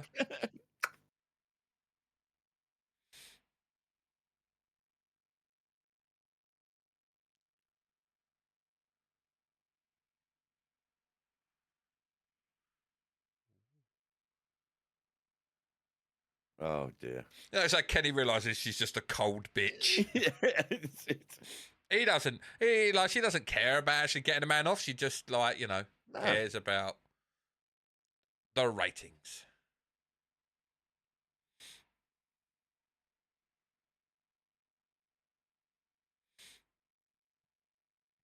Actually got a bit of information here about Courtney Cox from Friendly to Bitchy. Courtney Cox famously approached Scream director Wes Craven about taking the part of determined news reporter Gail Weathers, a role for which she lobbied hard at the time.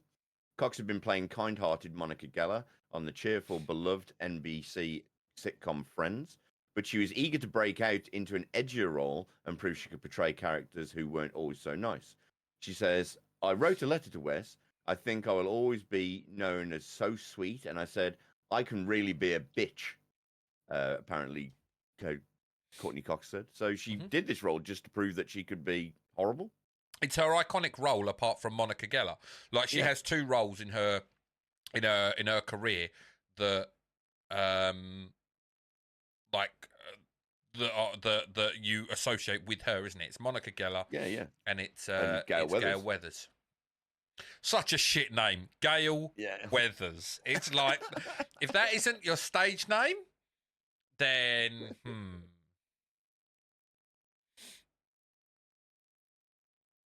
And she had the cognitive thing to say filleted.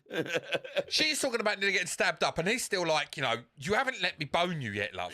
Exactly. Look, I'm talking about sex. You're talking about murder. I don't know whether we're on the same page. You thought I murdered you. At least let me have sex with you. You almost died. If you don't have sex now, you're going to die a virgin. I have needs, girlfriend.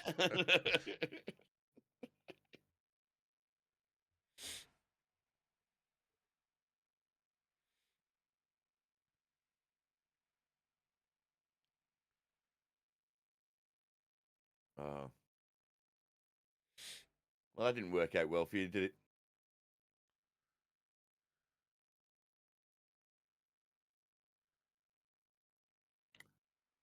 Maybe hit the gym a bit, though, dude. Those arms are a bit skinny, aren't they?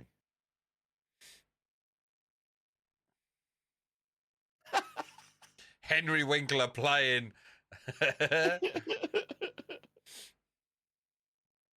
Oh, shit. What's he going to do with them scissors? Oh, okay. I was worried for a second then for them kids. The size of them scissors.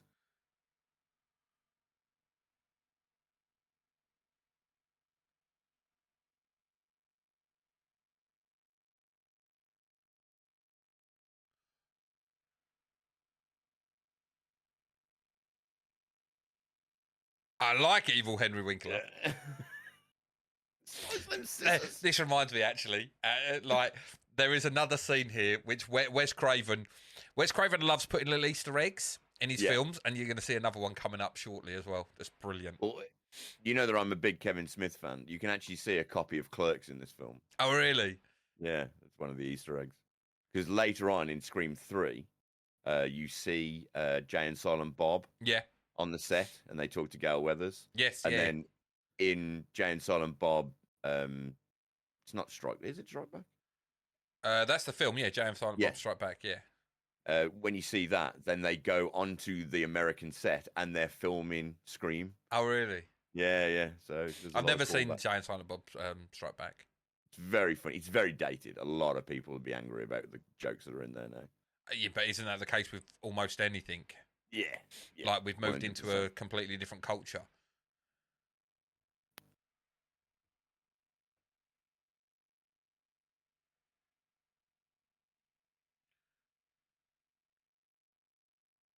Teen suicide is out this year. Fuck. Ricky Lake. Where'd you get it from? Ricky Lake. Oh my god, Ricky Lake. Like for UK, like Ricky Lake was a talk show host, very much in the era of Jerry Springer. I think you had Montel as well. Montel Williams. Montel was a black guy, wasn't he? They were like very much like our Jeremy Kyle. Yeah. Before our Jeremy Kyle, a long time before our Jeremy Kyle. Yeah, Jeremy Kyle, if anything, he tried to bring back Jerry Springer, wasn't he? Yeah. He was, he was very much a. Did you know, like, as well, the head security guard, Steve, on Jerry Springer, got his own show as well? No way. Yeah, really? Exactly the same format as a Jerry Springer show. But Steve, the big bald guy, became the host. Same format. Take care of his own guests. No. Had his own security team. But it's just like Steve built up that much of a cult following, they gave him a show. Way. No way. Taking it didn't last very long. I don't know. I've just seen clips of it on TikTok and that. Oh, paranoid. I always found that kitchen toilet, is not very clean. It's fucking filthy, mate. I always felt Jeremy Kyle was too arrogant and too much of a like he poked the bear too much because he knew he could get away with it because ultimately he'd be defended by his security team. Yeah. And he was always holier than thou when you actually look into Jeremy Kyle. He's a bit of an arsehole. Yes. I never really had much time for Jeremy Kyle. To be honest with you. I got that mask. Yes. I saw one of those masks on a thingy in that movie shop. I could be Ghostface. Yeah. I'd murder you, Jay. I could murder you, Jay. You'd have a jaunt to get up here first, though. That'd be worth it. Just do it on stream so I get big cult followers. Just see me come out the back and start stabbing you up. Oh, that would be cool. Don't forget, subscribe. Don't let me die in fame. How cool would that be, right? For the viewers, either mine or your viewers, you're just sitting there streaming, all of a sudden I burst in the door, like Ghostface bursts in the door, stabs you up, like obviously not real, retractable knife, and then I just pull off the mask and it's me, because obviously your community know me, my community know you, and they'll be like, "Oh shit, hi kids." Don't forget, podcast on Mondays.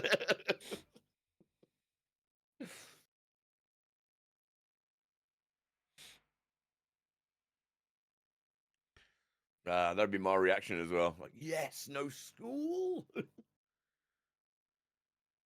A citywide curfew at 9 o'clock, mental. That would never happen here. I don't even know if it would legit happen in America, actually, or whether it just works as a plot device. I don't know. I think they did have curfews and stuff, but I mean, come on. For two people, it's a red rag to a bull.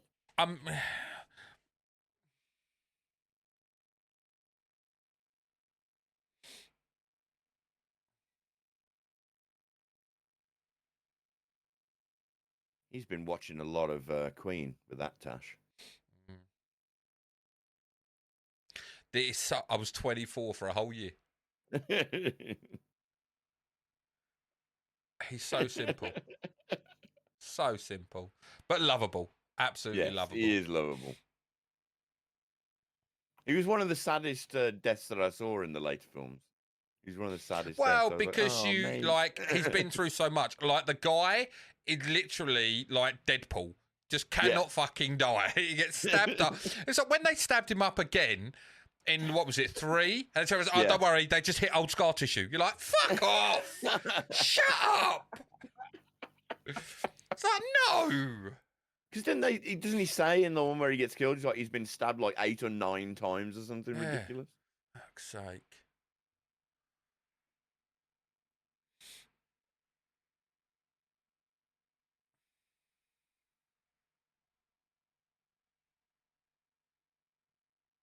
Nice. Makes you wonder, right? So, Weinstein produced this, yeah? Yeah. Miramax, yeah? Yeah, Miramax. Makes you wonder if this is when, like, you know, the whole Rose McGowan stuff happened. Yeah, potentially, really, when you think about it. This is it. Look at the Easter egg. Here you go.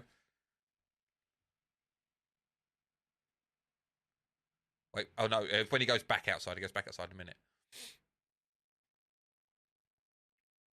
Pull the old blind down.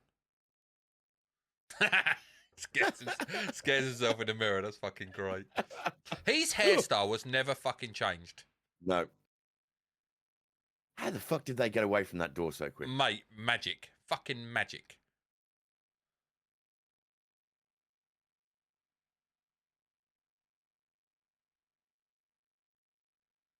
It's this bit here when he goes outside. Look at there he is. his name's Fred as well. It's fucking like, so it's Freddy fucking Krueger. The janitor's name is Fred. Freddy Krueger worked at a fucking school. Yeah. Was a janitor at a school, and they've got him wearing the green and fucking red thingy with the hat, and his name's Fred. It's so fucking great. I love it. Wes loves that kind of stuff, though. Yeah, just throw in a an Easter egg to Friday, Nightmare on Elm Street. That's it. Rest in peace, Wes. You are missed. Loved you, Wes. You are missed.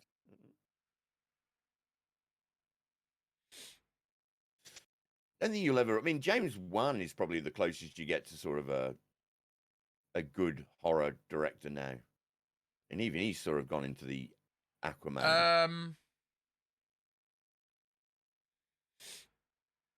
Ooh.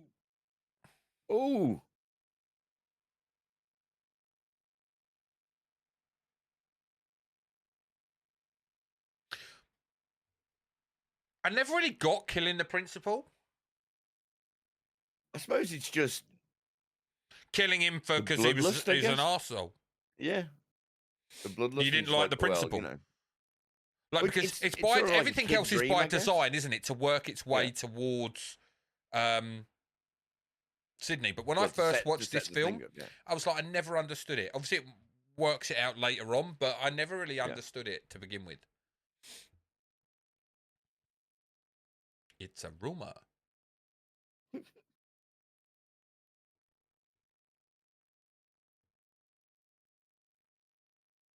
I mean, like, going back to the horror, John Carpenter.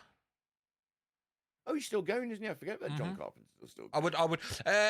He didn't direct, did he? He was just like an advisor on the recent Halloween films. But John Carpenter's still about, so you put him in that category still. Yeah, yeah. He's still floating around the ether of movie direction and producer and. I mean, if you were making a horror film and John Carpenter offered to come and give you some pointers, you as an exec producer, You go, man, this guy knows horror. Yeah.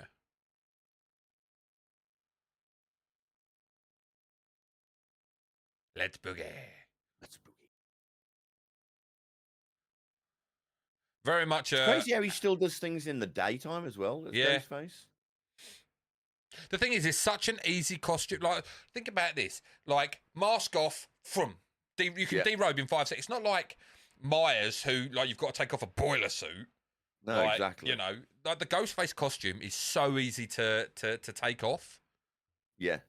people will never know the joy that it was to go to the video shop to pick out a film. Mate, Blockbuster Video, and we had one called Choices Video here as well. Yeah. Loved it. It's great. I never know the joy lose that time it was in there. going through, going like, oh. Now I just spend half hour flicking through Netflix. Yeah, that's it. Wasting time. Takes the joy out of it, though, you know, and then running the risk of like, oh no, they might not have it. The number one's been gone. It's gone. It's all gone. Yeah, when's it coming back? 3 days. Oh, fuck. It's a Tuesday. I'm not going to be able to watch it on a Tuesday. I remember once going to Blockbuster, hiring a film, and they'd put a softcore porn in instead. Nice. So nice. Like, what's this? Softcore porn.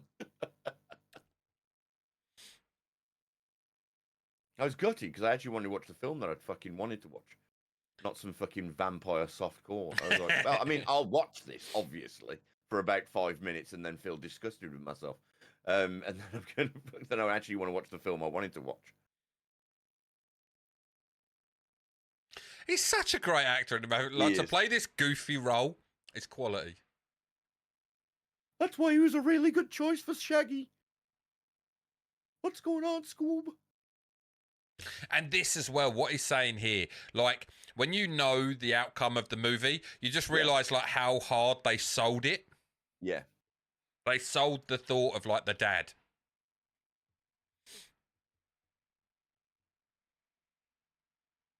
Oh, I love the rant about the formula.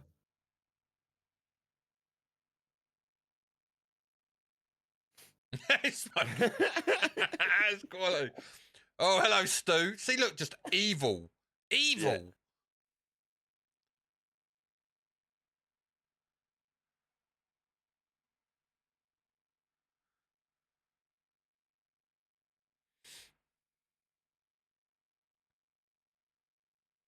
The Millennium. Motives are inconsequential. Yeah. Oh, incidental, that's it. Yeah. Good word. Yeah. Oh, it is creepy. He is so creepy, though.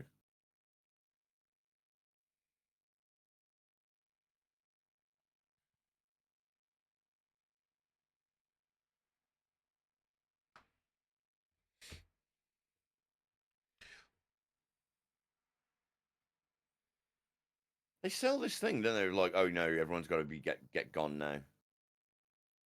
Yeah. I can't imagine a place shutting down at 9 o'clock. I mean, we just went through fucking COVID as well. Closed for closed for curfew.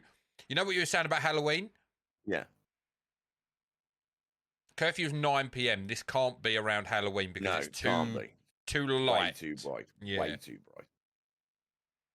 I don't know where I got that from. I think it's just the I think because, like, in the later movies, they celebrate like Scream Day essentially. Yeah. Don't they? Because there's I can't. Is it Scream 3? Well, they have Stabathon, don't they? They're Stabathon. I'm trying to think where's the one where they first bring. Hang on. I've got to try and remember 3 or 4. I think it's 4. Scream. Yeah, it's got not Kieran Culkin. It's got one of the Culkins in it, though, isn't it? Scream 4. When they like the town, like they've got all like Scream dolls hanging from the it's all like a celebration of it, isn't it? And it's a really weird thing. Do you celebrate an actual mass murder that happened in your town? Yeah. I suppose Halloween sort of does it just simply by but Halloween has happened at Halloween. But then Halloween has, as we discussed earlier, Halloween has like historical value. Yeah. Like witches and stuff. Like you may not believe in the shit, the satanic and all that kind of stuff. Like, do you believe there were such a thing as witches? But you understand why we celebrate it and everything. It's taken on a different meaning. Whereas to celebrate, oh yeah, we had mass murder of multiple people in this town. Let's celebrate that day. Seems a bit fucking cold and heartless. Don't you think, like, obviously, if this was real, they would have taken that ghost mask thing out of circulation. The shelves. Yeah, you would be able to buy it in the black market. Yeah. but they certainly wouldn't be celebrating. I mean, like in number 2, in Scream 2, they're literally giving the costume away while they watch Stab. But then again, it is America, so greed is good. Capitalism. Yeah. Capitalism. Money, money, money. You know what we were saying about how Matthew Lillard is brilliant at like the facial of like so like, and this bit here, throws his cigarette on the floor to do his like, yeah, I'll throw my.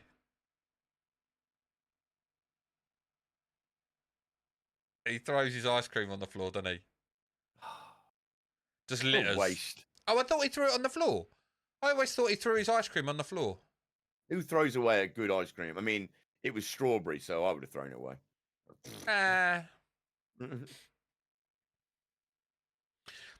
I am nearly 40 years old, but my oh, maybe that's what I thought. That's what I think, yeah. He just throws a bag of chips on the floor. Maybe, like, I'm 40 years old in a few months. Yeah. My go-to from the ice cream parlour like that is bubblegum. You see, mine has always been banana, but they very rarely sell. Very rarely sell banana. Oh, mate, I'll tell you what, I had Haagen-Dazs pistachio ice cream the other night. Oh, nice. I love pistachio ice cream, but hardly anywhere makes a pistachio ice cream. But Haagen-Dazs have got a limited edition one. It's amazing. It's limited edition, so... I have to fucking check the shop. Lovely, lovely. And what it does that other pistachio ice creams haven't managed to do, I found, is keep the nuts, like hard. They're not soggy. Yeah. Man, I may have to find it. Love pistachio. We got an Ocado delivery. Yeah, that's how we roll. Look at me, Ocado. Yeah, when the van turned up, I made it. I was like, yes, it's our Ocado delivery. So the neighbours heard me. No, my wife's a bargain hunter. So she finds like, my wife's got about 6,000 emails. You know, like if you've got an email address, you can get like a £60 order, 30 quid off. So, yeah, my wife's got fucking 1 billion emails.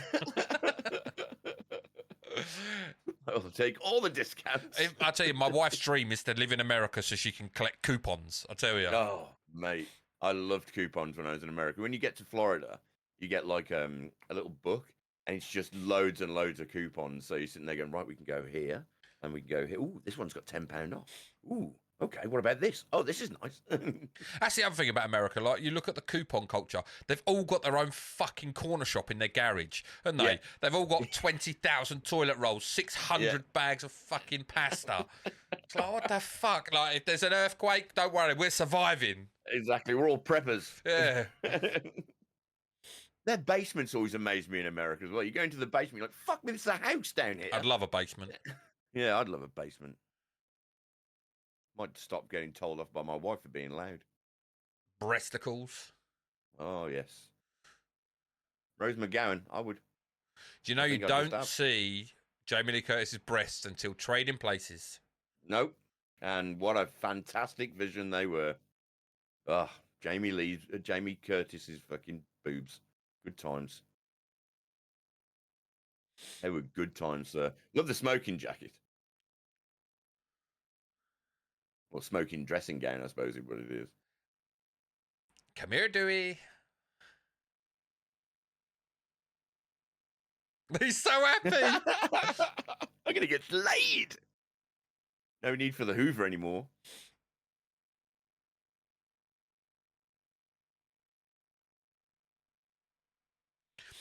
And this is, I remember this. She sets up the camera, doesn't she? Yeah.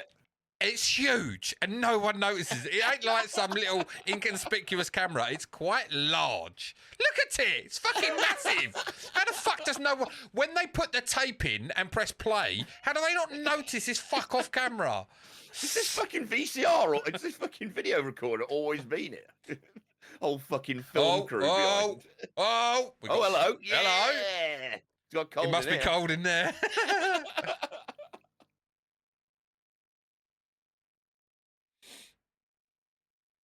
Look at the size of that fucking garage. That's how you sort Look at the fucking size. Like, let's be honest. Garages over here can barely fucking fit a car in. I know. They could fit, like, fucking Winnebago in there. Oh, the ominous door close. Got some trivia after this bit. Fucking hell. That was gasoline can that fucking dropped as well. You shouldn't go and grab beers. That's what happens. That always amazed me. No one cares that she's gone missing. She went to get beers, and no one was like, "Oh, where's she gone? What's happened to her?" Where have the beers gone? I mean, she's got a boyfriend as well, and he's just like, nah. Yeah, but we know why the boyfriend don't care. Yeah, well, I wonder if it is him that does, because obviously you never know which one kills which.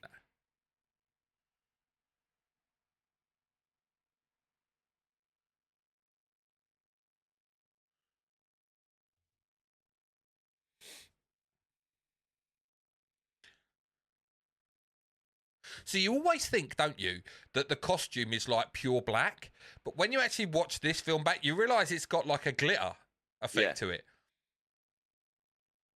And the only costume that I've actually seen that looks exactly like that is the 25th anniversary commemorative one that you can buy like over here, unless you buy one import from America. All the other ones are just sheer black. Yeah, sheer black. It's just black material being cut. Which is exactly what the one I've got is. It's just sheer black. The mask I've got is the official Fun World mask, but the costume is, I would have had to pay a lot of money for the proper costume. Oh, mate. This is why I think it's Stu. Because I don't think Billy would play with her. No. It's a weird thing to do, though, isn't it?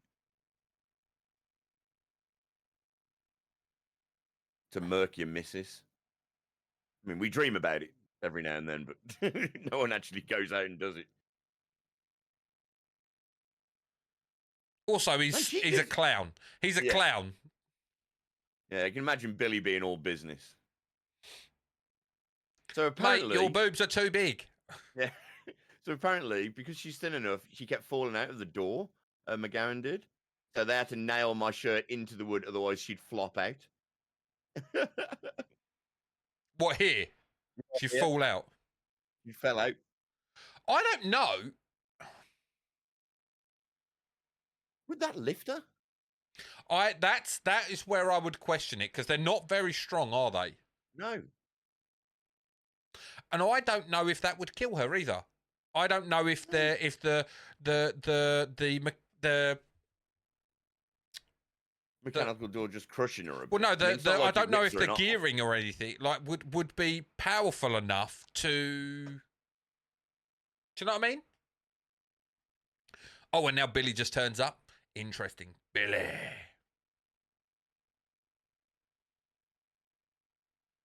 See, we don't know. See, they're both there, so we don't know. Getting told off because I'm not picking the mother-in-law up. But yeah, going back to, I don't know if the door lifter would have enough power to snap her neck, essentially. No, I mean, I think it would give out. You'd need a lot. You'd need a lot. That would have to be like, yeah. But I mean, you know.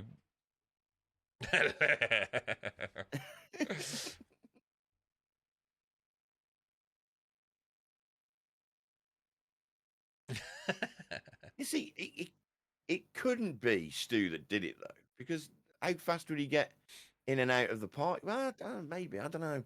But then also, Billy would be wet. Yeah. But so would Stu. Yeah. Like I say, it's things like that, you know, it's a movie, so logic kind of goes out. You suspend the belief, don't you? But... Yeah.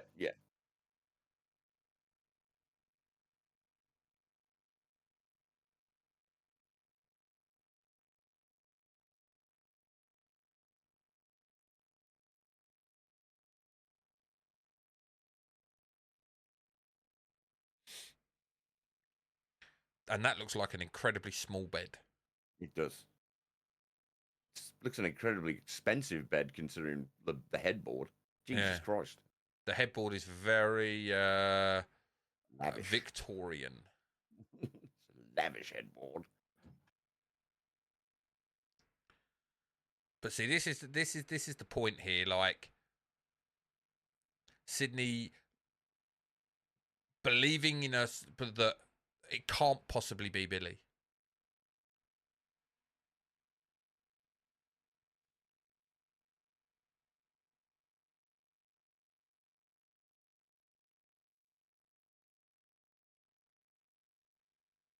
trying her out her acting chops. We just have for Oscar consideration here. Crying, crying. I can cry.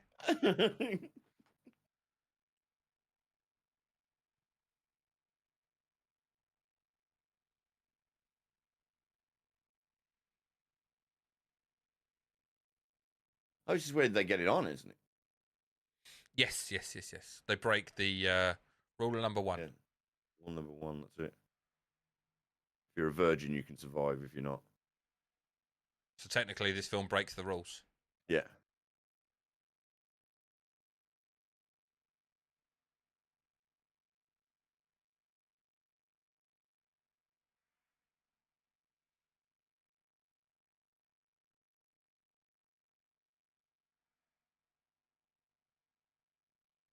Oh, you see, I mean, there's foreboding as well, really. Yeah, the way they like, it's just the way they say certain things. They don't talk like normal people talk. I mean, is he trying to bang her just so she breaks the rule? Yeah, and he's but abiding by the rules. But we don't know about the rules yet. Randy states the rules. I just think he's trying to have sex with her to the point of, I've had sex with you. You know? I mean, it's Nev Gamble. I mean, why wouldn't you? You'd at least roll the dice, right?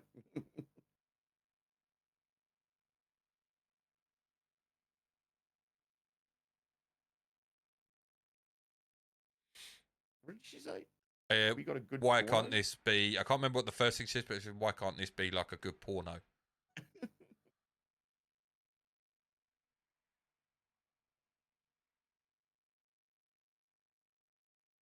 Getting consent. Well done. That's it. I think so. I mean, people are dying left, right, and center, but this seems like a good time to bang, right? It's kind of all or nothing, right? I'm just thinking about this. Yeah. So up until this point, she's been like, okay, yeah, we do a little bit of kissing, maybe a little bit of touching on top of the clothes, but nothing else. And now we're like, yeah, fuck it, just stick it in. Right. Like, as in, like, where's third base? Where's fourth base? No, I'm just gonna go. That's it. I'll give you that flash. You got me all hot hot under the collar. What are they watching? Is it Halloween? It's the original Halloween. Yeah. It's this bit where he tells you about the rules because they were having sex. So not till trading places.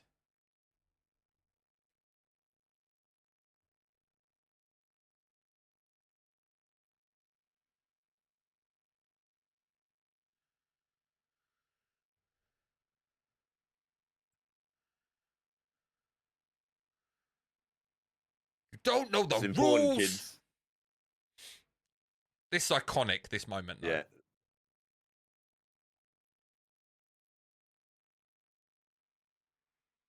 And the scene on the telly in the background is so great. Yeah.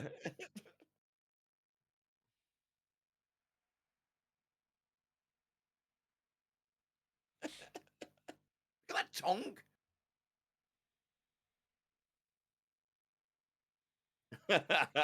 Salut.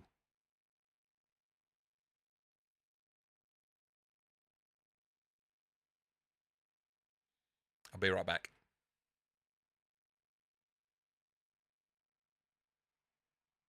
I'll see you in the kitchen with a knife.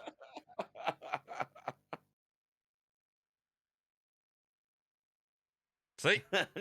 Great. Brilliant. Love it. I annoy the wife when I do that. Yeah. I'll start saying lines from the film before they're said.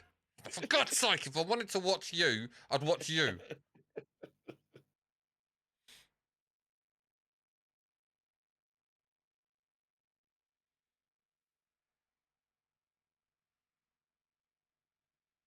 It's a weird date, but, you know, all right, fair enough. Yeah, let's go down into the woods together, darling. Find a murdered body. Yes.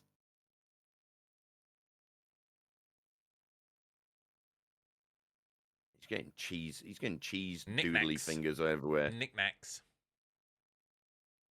Cheetos in America. Cheetos.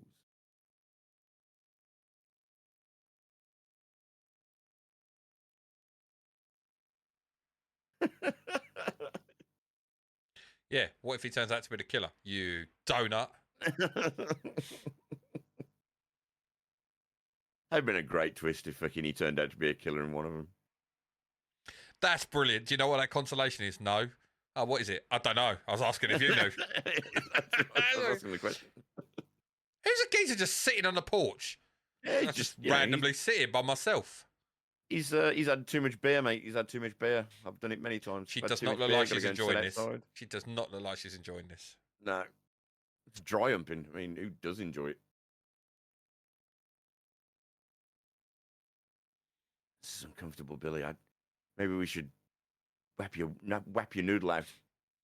Here we go. Tatties.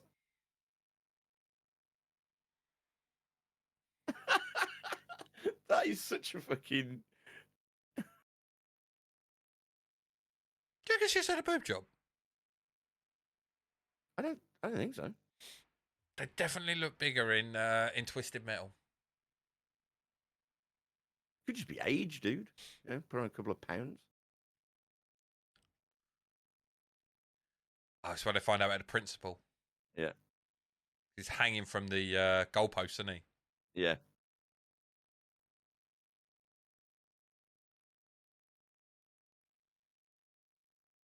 Because they're the two lads. The two lads there are the ones that got expelled.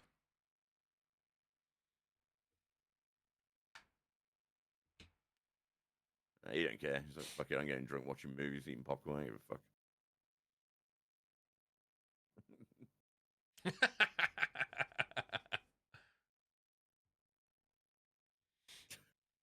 That's it. We're all completely pissed. Let's all drive. This is the other thing we failed to remember. Like, where's Stu gone? He went to get a beer. Tatum went to get a beer. And no one's... Hang on. Like, the garage is normally at the front of the house. How has nobody fucking noticed Tatum's body? Well, no one's even noticed her death. The garage isn't going to be around the back, is it, to the garden? So, like, surely they must have... Like, how do they not see a swinging fucking body? How was he? Like, he said he was going to sweep the perimeter of the house. How the fuck has he not noticed his sister? He's hanging from the fucking garage. He's too busy lost in Gail's eyes, mate. Ah.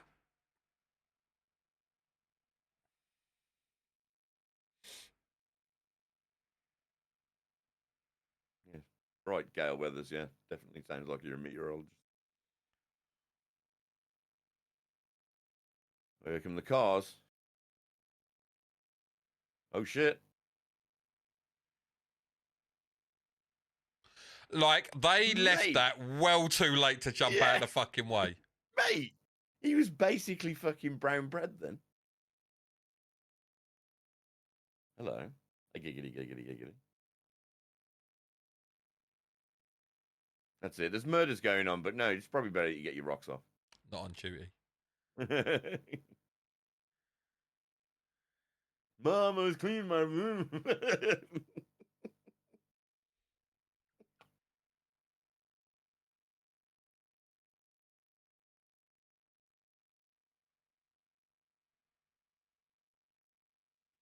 Sydney's dad's car.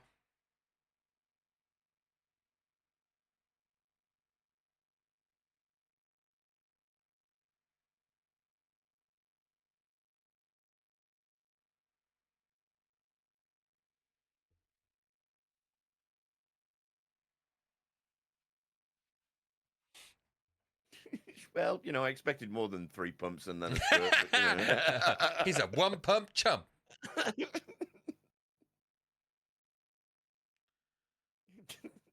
She should go, is it normal that all men cry after sex? Or...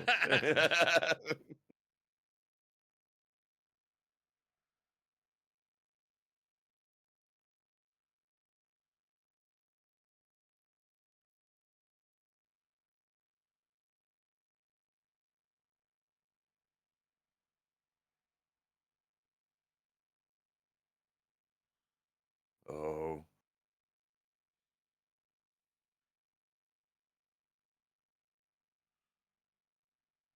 Huh. See, that's a totally legitimate answer. And when you actually think about it, like, they use a voice changer. Yeah, so there's no way. He didn't just pull that out of his pocket and gone, hello, in the middle of a police station when you're being watched. Hello, Sydney. He's just on the phone to his girlfriend. It's totally fine. Yeah, no, but no big deal. No, you're just being highly stupid right now, Sydney. Yes. But look at the evilness in his Yeah. eyes. Like you would think. Look.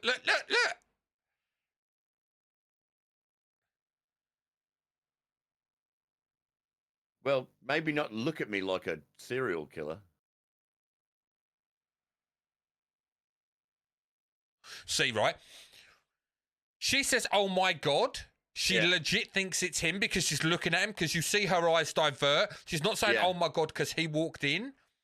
Yeah. But this just helps, doesn't it? Helps with the sell the notion non-believing. that he's innocent. There it is, the There wipe. it is. Love it.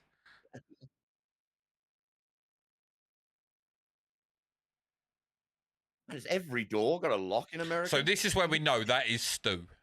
Yeah. That has to be. Just have fucking multiple doors leading to... Oh, it's just fucking ridiculous.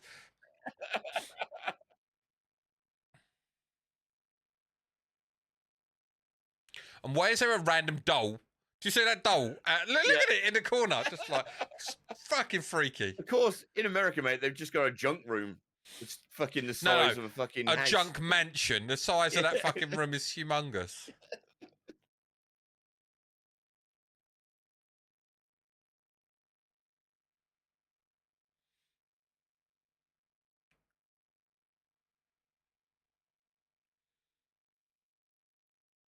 That's a small window. I wouldn't get out that window. Me neither, dude. Right, okay. So, judging by the position, we can just see in the background there. So that's the garage. Yeah. Oh, so the garage is actually on the side of the house, so maybe they wouldn't have seen. I mean, it's still, like, if Dewey was walking the perimeter, he still would have seen this. Yes. He was actually doing a perimeter, which means the entirety. Because there she is. Oh, dangly. Yeah. Old dangling up there. Like, her head is almost decapitated in that. I know, in yeah. that point. There is no fucking way that motor would have enough power. No. He's got red suede shoes on. I've just noticed the colour of his shoes. They match the couch. What? Wow, he wears some weird shit. Jimmy. The irony of, like, not seeing the person behind him.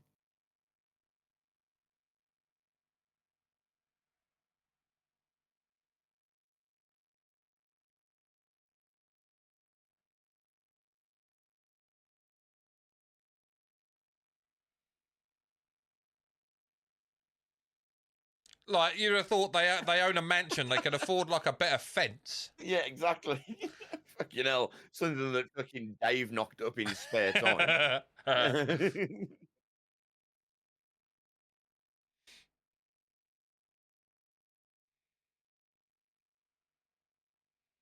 They forget about the delay. Yeah. Behind you.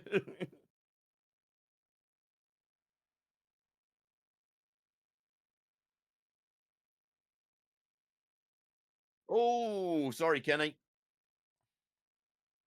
Kenny gets stabbed. Cheese dust falls out. Yeah. No. Cheese doodly fingers in my cut.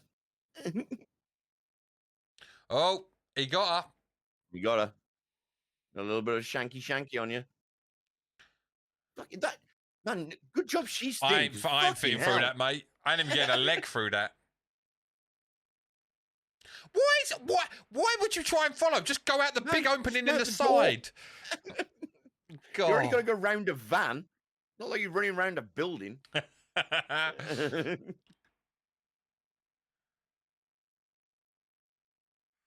Gail Weathers trying to run in them ridiculously high heels. Waddle legs more for like. days, though. Got legs for days.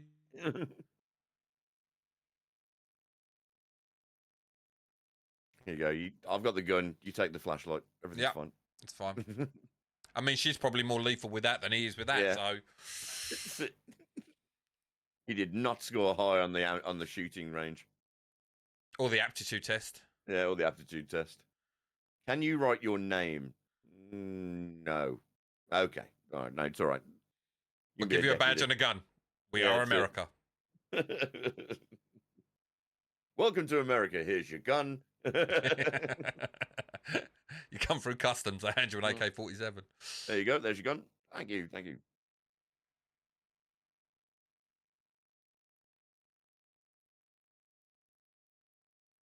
Catch your breath, mate. Catch your breath. Didn't. Sort your hair out. Kenny's dead, mate. Right, so Probably didn't see. Kenny would have been on the floor right there. Yeah, like. Just look down. Just look down. He's dead on the floor. Just if you look down. You're treading on him, love. What are you doing? There we go. You didn't notice that running up to the van, the big pile of blood on the floor. Your peripheral vision, love, is shocking. Exactly. Fucking hell. Next time you get your surgeon, get him to sort your eyes out. Oh, I remember this. He's on the van. And... Right, okay. Here's another point. Kenny's a fucking hefty dude. He is. Beats up random with phone. He's a hefty dude, and he's been lifted onto the roof of the fucking van. Why are you trying to wipe the inside? Oh my days! It's okay though. That blood didn't come from anywhere. Oh, wait a minute. Look, you put this 300-pound man on the roof. Like I forgot you were fucking Arnold. And how did you not notice him on the roof? I know. Like there's a person. But like I say, I love this film, so I don't care. Yeah. Just run over Sydney while you're at it. Through Dave's fence again. Dave's pissed. Fucking took me a whole weekend to put that fence up. Dave built that fence when he was 18. He's now 62. It's still going strong. It's still going strong. Ish. Some klutzers fucking drove through it. Why would you run back to the murder house? Like, legit, why would you run back to the murder house? Just fucking run away as quick as you can. Exactly. Go away. Like, if you go to the house, someone's going to know that you're here we there. go. First one. First wound. Oh. Right. Right in the spine. How is that not severed his spinal column? Like, come on. Legit. He's fucked. The wipe. Oh, it's brilliant. I love it. There we go. Iconic wipe. One of the few killers that actually runs as well and doesn't just menacingly walk faster than she can run. Well, that's because Michael Myers has got the gait of fucking Usain Bolt, mate. Yeah. He's one step is like someone else's six. Boom, boom, boom. Oh, no, Dewey's got this. No keys. Tap, tap, tap. I've got him. Hello. So like as well with toys. Like Michael Myers is just a menacing killer. There's no toying about it. There's none of this. He's just smashing the window, dragging you out by your hair. That's it, yeah. Not this, where he's just, I'll open this door, I'll open this door. All while you're thinking this, I'm opening the boot. I just love this. The boot just opens. And she's like, yeah, no, I'm keeping this. I am locked down. There is no other doors on this 5-door fucking car. No other doors than these two. Nothing to worry about. Oh, shit. Forgot about the boot.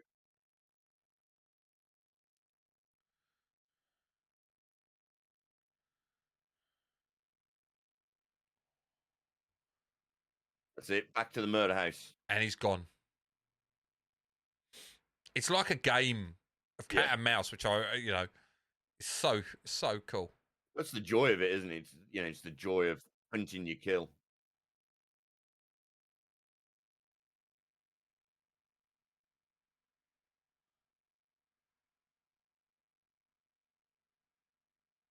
How did he know killed Billy? Yeah.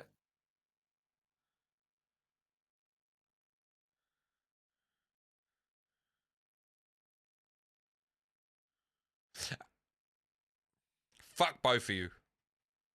Yeah.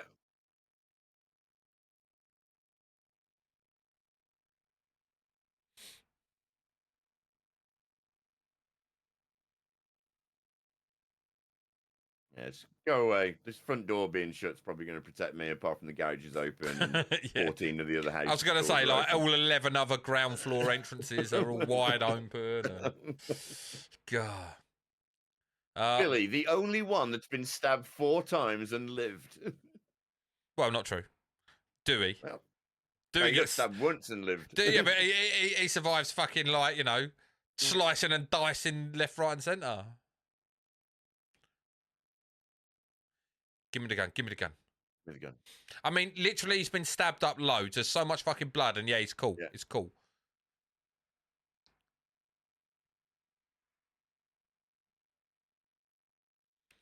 We all go a little crazy sometimes.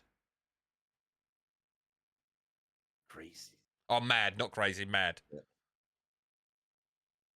Bam! That close, Shot. and he hits him in the shoulder. I thought it was crazy, not mad, but mad works. Yeah. That's fine. Corn Still syrup. the same, isn't it? Corn syrup.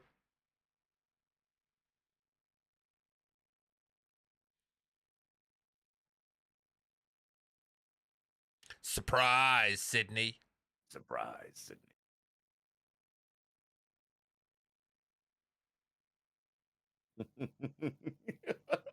Oh, He looks demented. So great. Yeah.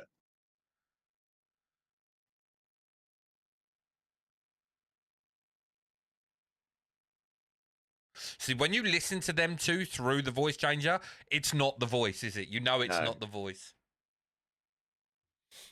Already did that. You lost. It means he got off and she didn't.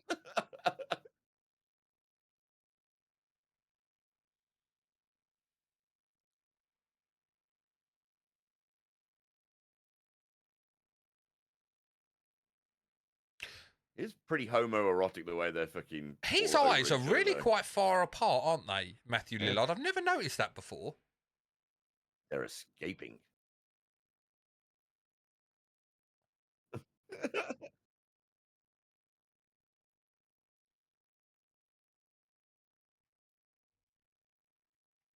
Yeah, that was it.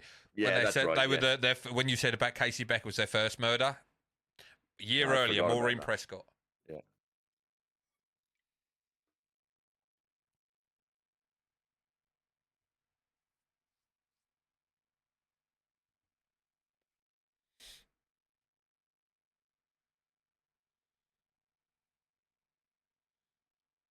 And let's face it, she's no Sharon Stone. No Sharon Stone. Poor Maureen. No, it's Matt Lillard in a fucking wig. That's why. Yeah.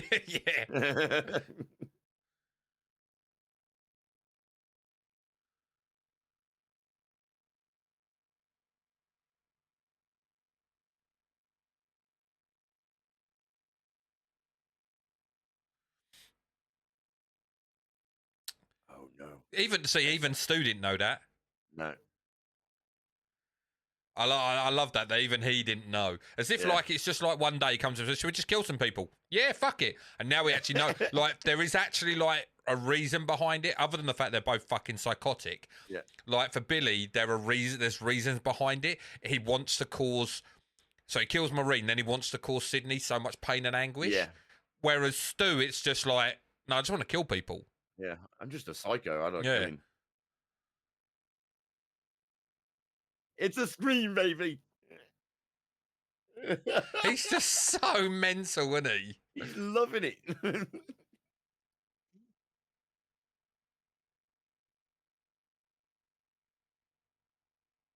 He says we killed her. Yeah, so Stu killed her as well. Yeah. But obviously, like, he didn't know the reason behind it. No.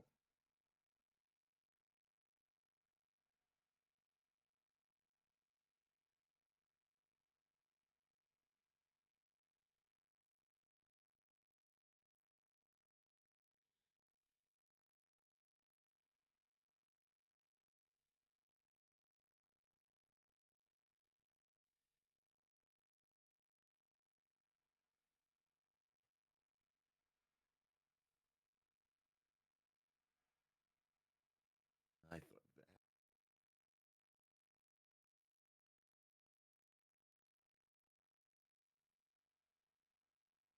I love this bit. Get a little woozy here. You cut me too deep. Do you remember in Scary Movie where they had this scene and he stabs him about 40 times? He's like, Yeah. No, man, I'm not gonna let you fucking stab me. I remember that in Scary Movies. Goes, My turn. No, man. Fuck you. I mean, notice how they've got, like, why would you give yourself identical stab wounds?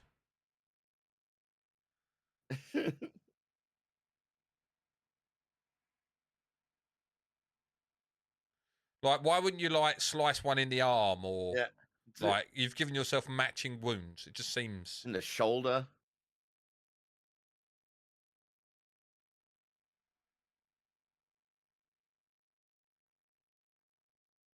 Look how manic he looks. He's spitting. Yeah.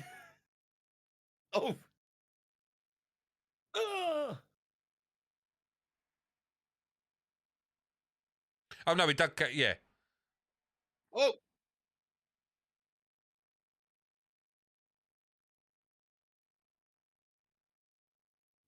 Little was here.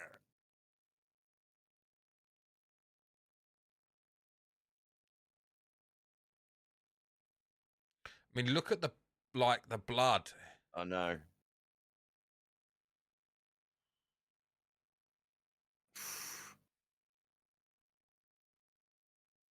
Where's the gun?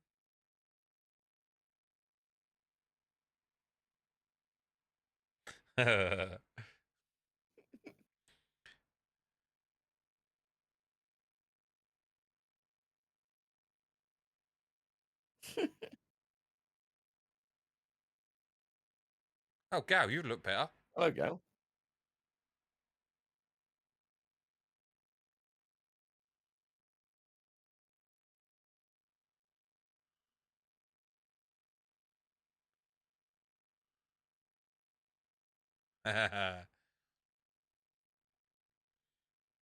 Gotta love a Gale Weathers ending. You have. Look how demonic he looks still. Yeah, he still looks Safety's crazy on. as fuck. Safety's on. Yeah. Oh, no. Get out. See, Oh. you already know that she survived the van, so, like, shoot her now, kill her, Exactly. right? Just put her down. Bam. There. Done. Or at least stab her. You've got the knife.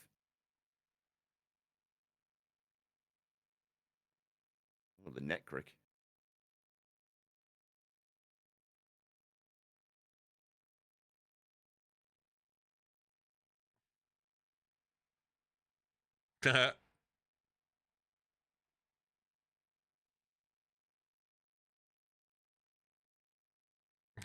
Sydney's gone.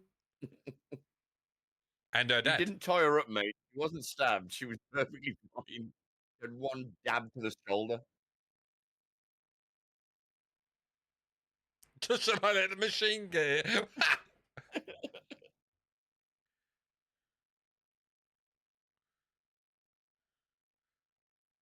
See, it's there's two different voice. You can hear her voice through the changer, and also the guy's voice. What was his name again? Hold on. Powder Puff. Roger Jackson. Roger L. Jackson. Samuel's brother. Yeah, that's it. Do you think, right, his name's Roger L. Jackson, do you reckon he's like, my name's Roger Jackson, my middle name's like Leonard. I'm gonna enunciate the L because like it works so well for Sam. Yeah, that's it. Yeah. I might get more work. They might think I'm legitimately. I mean, is he? That'd be hilarious. The parents just like looking that up now, so I'm just gonna go. I need to know. Well, how many other people do you put? Like, I don't call you. What's your like middle initial? I don't call you J.P. Morris, do I? J.R. Morris. I don't go. Oh, it's J.R. Morris. Let's call you J. Morris.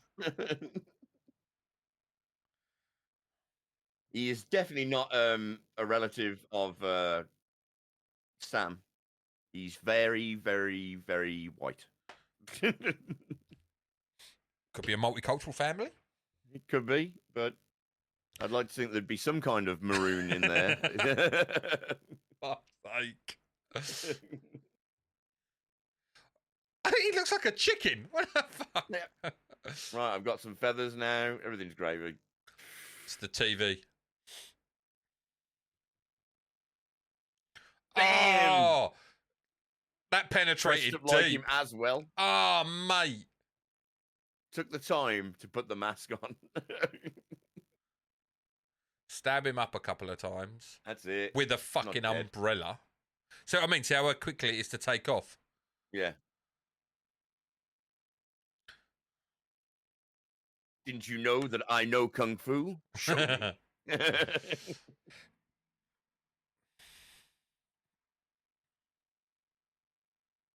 Hell, someone murder a chicken in there.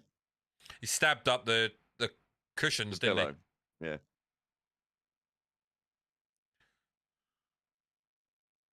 99. This is a great killing. Yeah.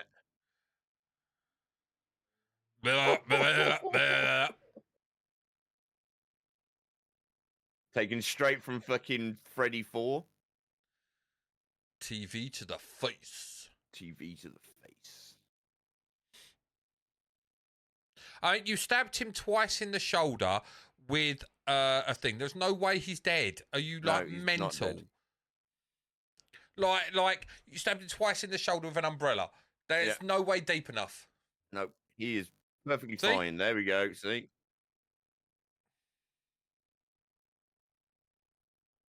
Still got the knife, hasn't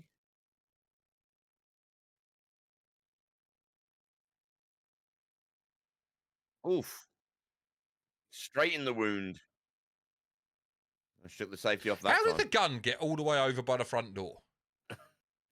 She picked Well, up the gun, Stu tackled her, but she would have had to launch it. He tackled her and they went backwards. So You the could have gun... taken Dooley's gun, though. No, she took Dewey's gun. Oh, yes, that's right. That's right. She had Dewey... sorry, Stu took Dewey's... No, sorry, she took Dewey's gun when Stu and Randy come towards her at the front door. Yeah. Not in my movie. I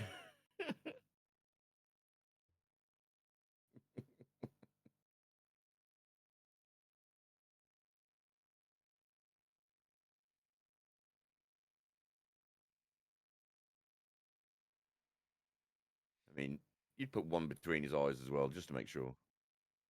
Well, if she does. There we go.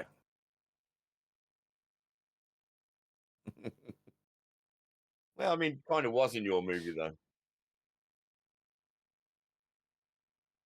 Papa. Hey, Pops.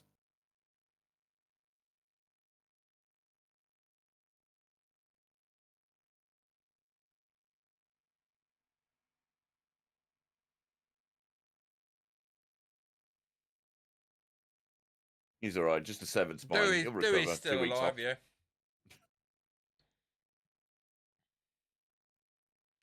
Fucking house is... Oh. Look at it. It's massive. It's got a west wing. Yeah. No wonder they didn't find the garage. You have to take a car to get around the back of that house.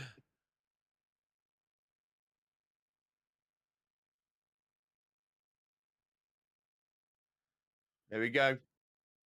Iconic, brilliant Scream movie.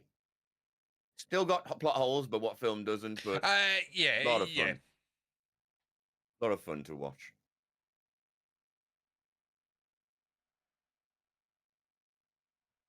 Wicked. And obviously before the time as well of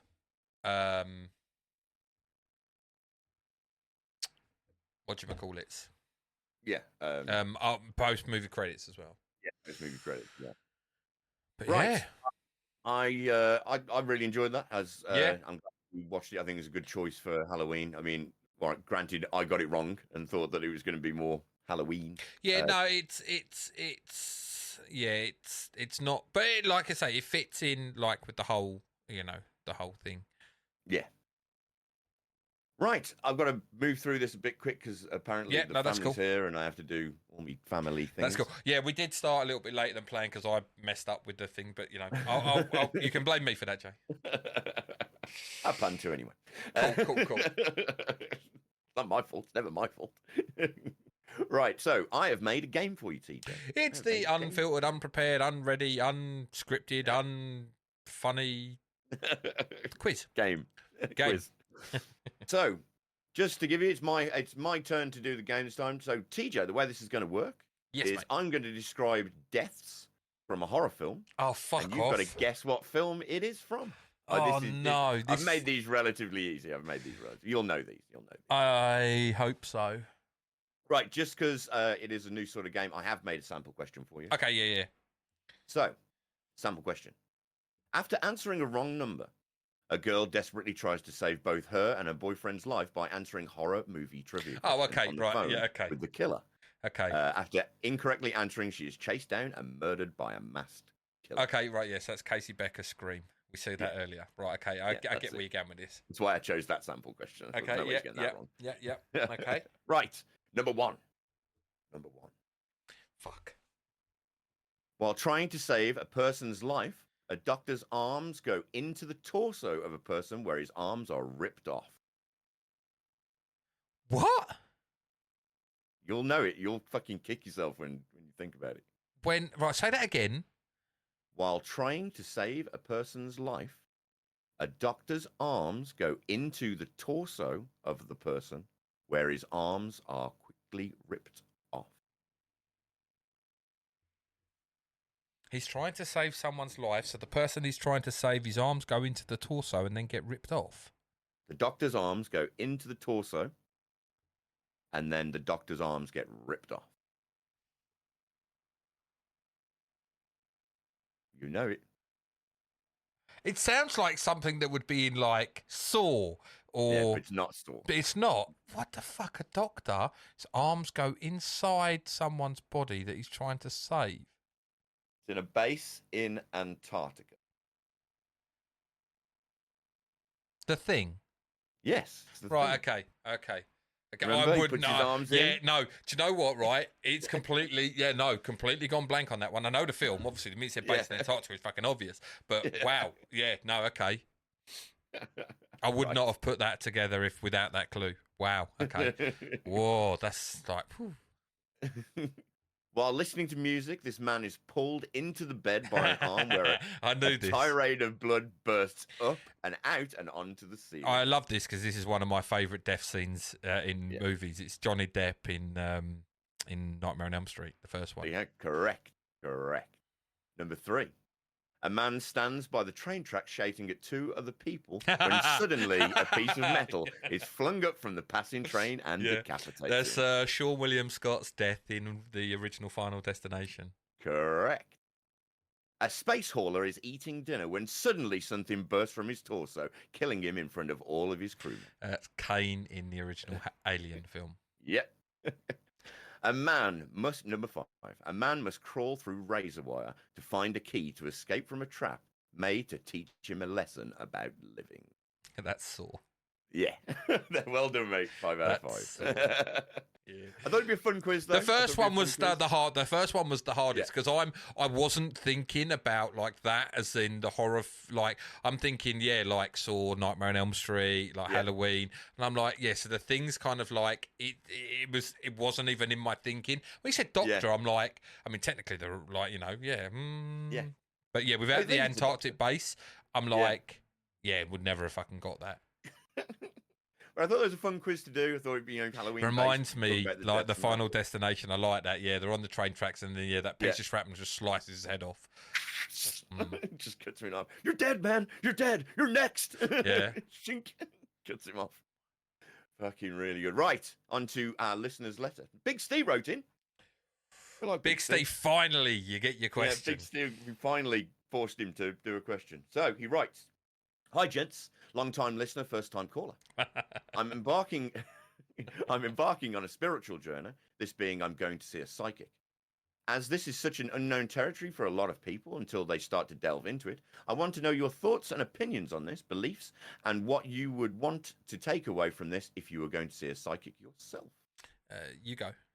Right. So, one, and I love you, Big Ste. I do. I don't really believe in psychics, though. Mainly because I think they're mainly con people and they're trying to get money out of you. But let's take that aside. Just putting my sort of 10 pence on it. I suppose what I'd want to know is I don't really know because a psychic to me just seems like what am I trying to do? Are they going to say that they're contacting, my passed away mother, and is she going to give me like a piece of advice? I don't know whether I'd be able to buy into it, even if they give me irrefutable sort of evidence and gave me something that only me and my mum would know. I would still be really, really skeptical about it. Skeptical. Yeah, skeptical about it. So, I mean, I don't know what I'd want to take away. I mean, what questions would I be asking of sort of either my mum or someone, my nan maybe? Because obviously, anything I suppose I'd want to talk about with my mum is, it'd be, I can't really discuss on here because it'd be sort of too close to home. So it's I'd be asking things that I don't think I'd want to discuss through a third party to talk to, and then no matter what answer she gave, then I would still just go, yeah, but I just don't believe it though. I just don't believe it. So I suppose it depends on the manner that the person that you want to contact or whatever it is that you're asking, you want to get out of it. I mean, I understand it might give closure to some people, and for that respect, I totally understand why they would want that. But for me, I'm too skeptical that I just would go, this is just pandering. This is just, they're going to give me what I want. And so therefore I'd be a bit untrusting, I suppose. How about yourself, TJ? Oh dear! I get nervous when he laughs like that. Oh dear. So, yeah, I have. There is. I would never go and see one. I have. I need to say this without being offensive to Big Ste, because I like you, Ste. Even though your name is Stephen, I still like you. But there is nothing in my brain. There is no even in the illogical side of my brain, I cannot comprehend why anyone would go and see a psychic, because people come out and they turn around and say, oh, but they told me stuff I was saying.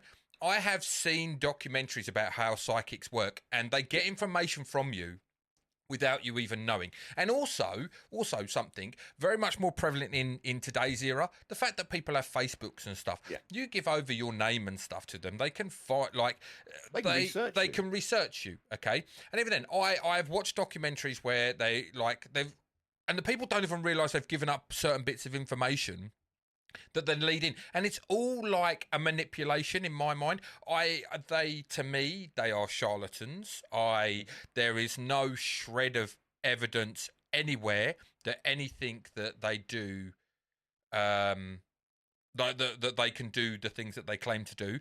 Also,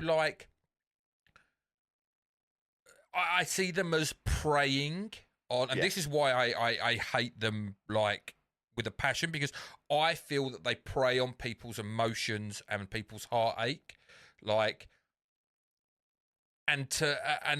because my sister and my sister-in-law have both been, and they were like, oh, they said about my dad, and they're like, my wife and my sister-in-law's dad passed away, and they were like, yeah, my dad had a message for me and everything. And I'm just like,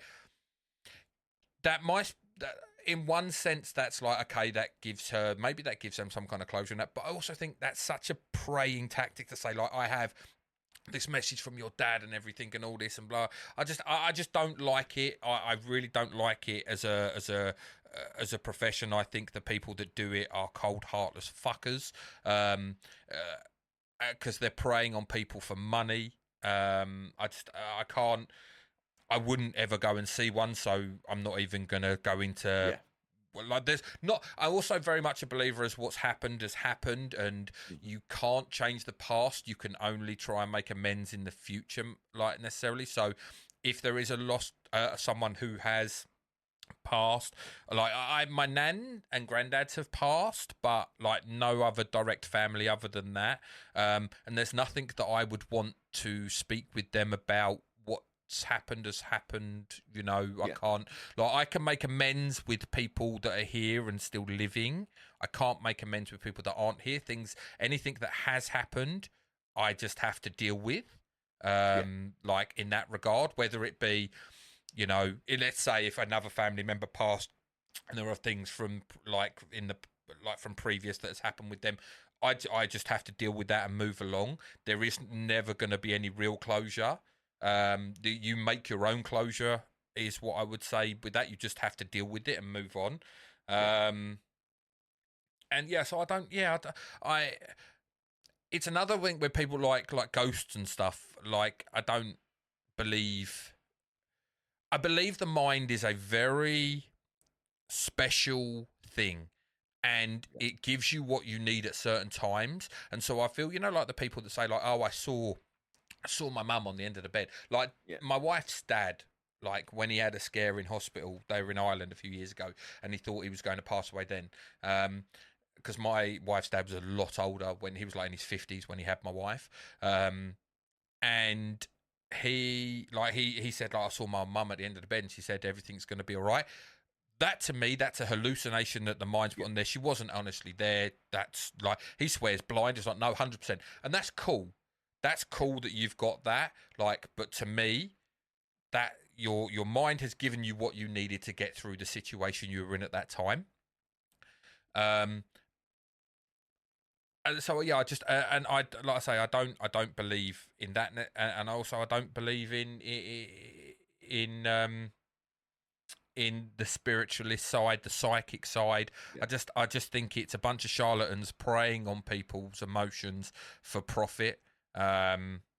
And yeah, I just don't like it. I never have done, never will do. Like when my sister, I had to leave the room when my sister went to see, and then we went around the house and that, and she was like, "Oh, I'm telling you about it." I was like, "Yeah, I'm not interested. I'm leaving the room. I don't even want to be part of the conversation because it would just annoy me, and I'll end up getting into an argument with my sister, which I don't want, And it's fine if they want to believe it. If you turned around and said now that you do believe in it, you want to go and see one, I'd be like, that's cool. Yeah, but it's not a conversation. Once you've been and seen one or whatever, I don't want to have a conversation with you about it. And that's not me being an arsehole. That's just me, or I don't feel that's me being an arsehole. It's just, I don't want to take this into the realm of me and you having an argument about it because you believe strongly and I don't believe. And it's something that I can avoid having this conversation, which I know because I know myself. This will lead into an argument because my strong views about it and the other person's would have strong views about it because obviously they've been to see one. I think that's fair. I think Ste, we wish you all the best, mate, and I hope it gives you whatever you need from it. If what's interesting though is actually because he did say, didn't it? Did he not say? Hang on, what is did he not say that he's such an unknown territory for a lot of people until they start to delve into, want to know your thoughts and beliefs and what? Did not say that he's. I'm embarking on a spiritual journey. He didn't actually give us whether or not he's skeptical about it himself. No, he. That would be interesting. I would have liked to have known if he was skeptical going into it, or whether he's totally into it. In the first place. I mean, he said like he wants to go on a spiritual journey, so he's obviously open to it. I'd say. Yeah. I know that fair. Like it's partially to do with his mom. Okay. So in that regard, like you said, I hope he gets out of it what he needs. Yeah. And I obviously my views are my views alone. Your views, Ste, are your views alone. I like if you believe in it, that's cool. Like I'm happy for you. And there's no my views. I do have strong views on it, but it doesn't then make me think less of someone who has the opposing view as me. Someone just has the opposing view, and that's fine. You know, exactly. We're all individuals. You can all have your own way of thought. 100%. Just because I don't particularly subscribe to it doesn't mean that I'm 100% right. I believe I am, obviously. Yeah. But if you believe what you believe, that's fine. I'm not here to fight against it. I'm not going to sit there and call you an idiot for doing it. And I would just prefer not to have a conversation with you about it because I know that my skepticism is going to get in the way of us having a conversation because I'm just going to go, is it though? Did they though? Really though? And what I wouldn't want to do is come across like I'm shitting on your like if you get the closure that you want from the situation. I then potentially am going to shit on your closure, which I would never want to do. That's why I don't want to put myself in a position that I could come across like that. Exactly, because it's not nice, and it's not a nice thing to do. It's not, we're not here to just fucking dampen everyone's fucking spirits. Yeah. So So, Steve, all the best, mate. Good luck. Enjoy your Yeah, good journey. luck, dude. You know, Good luck. I hope it all goes well for you. I really do, and I mean that. Right, TJ, that brings us to the end. It does. It does. Yeah, it's been enjoyable. I do like Yes. these. We said we were going to do these like, you know, not like this isn't going to be an every week thing for us. It's going to be like, you know, once every couple of months or something, wasn't it? That we'd do a movie. It's just something a little bit different, breaks up, and let's let some of the news percolate in the background. So you know, because sometimes it is slow with the old news. You So can't it's just nice. keep shitting on Jada. Fucking, Oh, I would she's love fucking- to. I'd fucking love to shit all over her. Not in Right. not in the metaphorical sense either. Literally in the physical sense, I'd like to take a dump on her forehead. Right, so guys, I have been Jay. I know I didn't do the introductions this week, but I think you know who we are by now. Should hope so. Yeah, I'm Jay. Been joined obviously by TJ, my amazing Hello. co-host. Hello. You can find us over on Twitch. I'm currently streaming Alan Wake 2. If anyone wants to catch me with that, TJ is going through various things. Yeah, well, mainly at the moment DBD. I'm on DBD just because there's an event on, and also they are going to be releasing the PTB for Chapter 30, which is a licensed killer coming into the game. Could be Predator, could be fucking, I don't know, anyone. Pennywise. Anybody. We'll wait and see. Jason Voorhees. It's not Vecna, guys. Get your hopes up. No, Get your hopes down. it It's can't. Not, Not for a killer-only chapter. But anyway. Vecna. But yeah, so you, go on, Jay. I was going to say, you can find us over on Twitter and Instagram as well. Obviously, if you're watching this, you know that we're on YouTube. Yep. We're also on Spotify and anywhere else that you can find podcasts. Links will be in the description below to all our channels. They will. Right. If there's nothing more from you, TJ? Nope, don't believe so. Right. Well, me and TJ are going to go and shit in a brown paper bag and put it outside Jada Pinkett's house and set it on fire. And we'll catch you again soon. Happy Halloween. See you later, guys. Bye-bye. Bye-bye.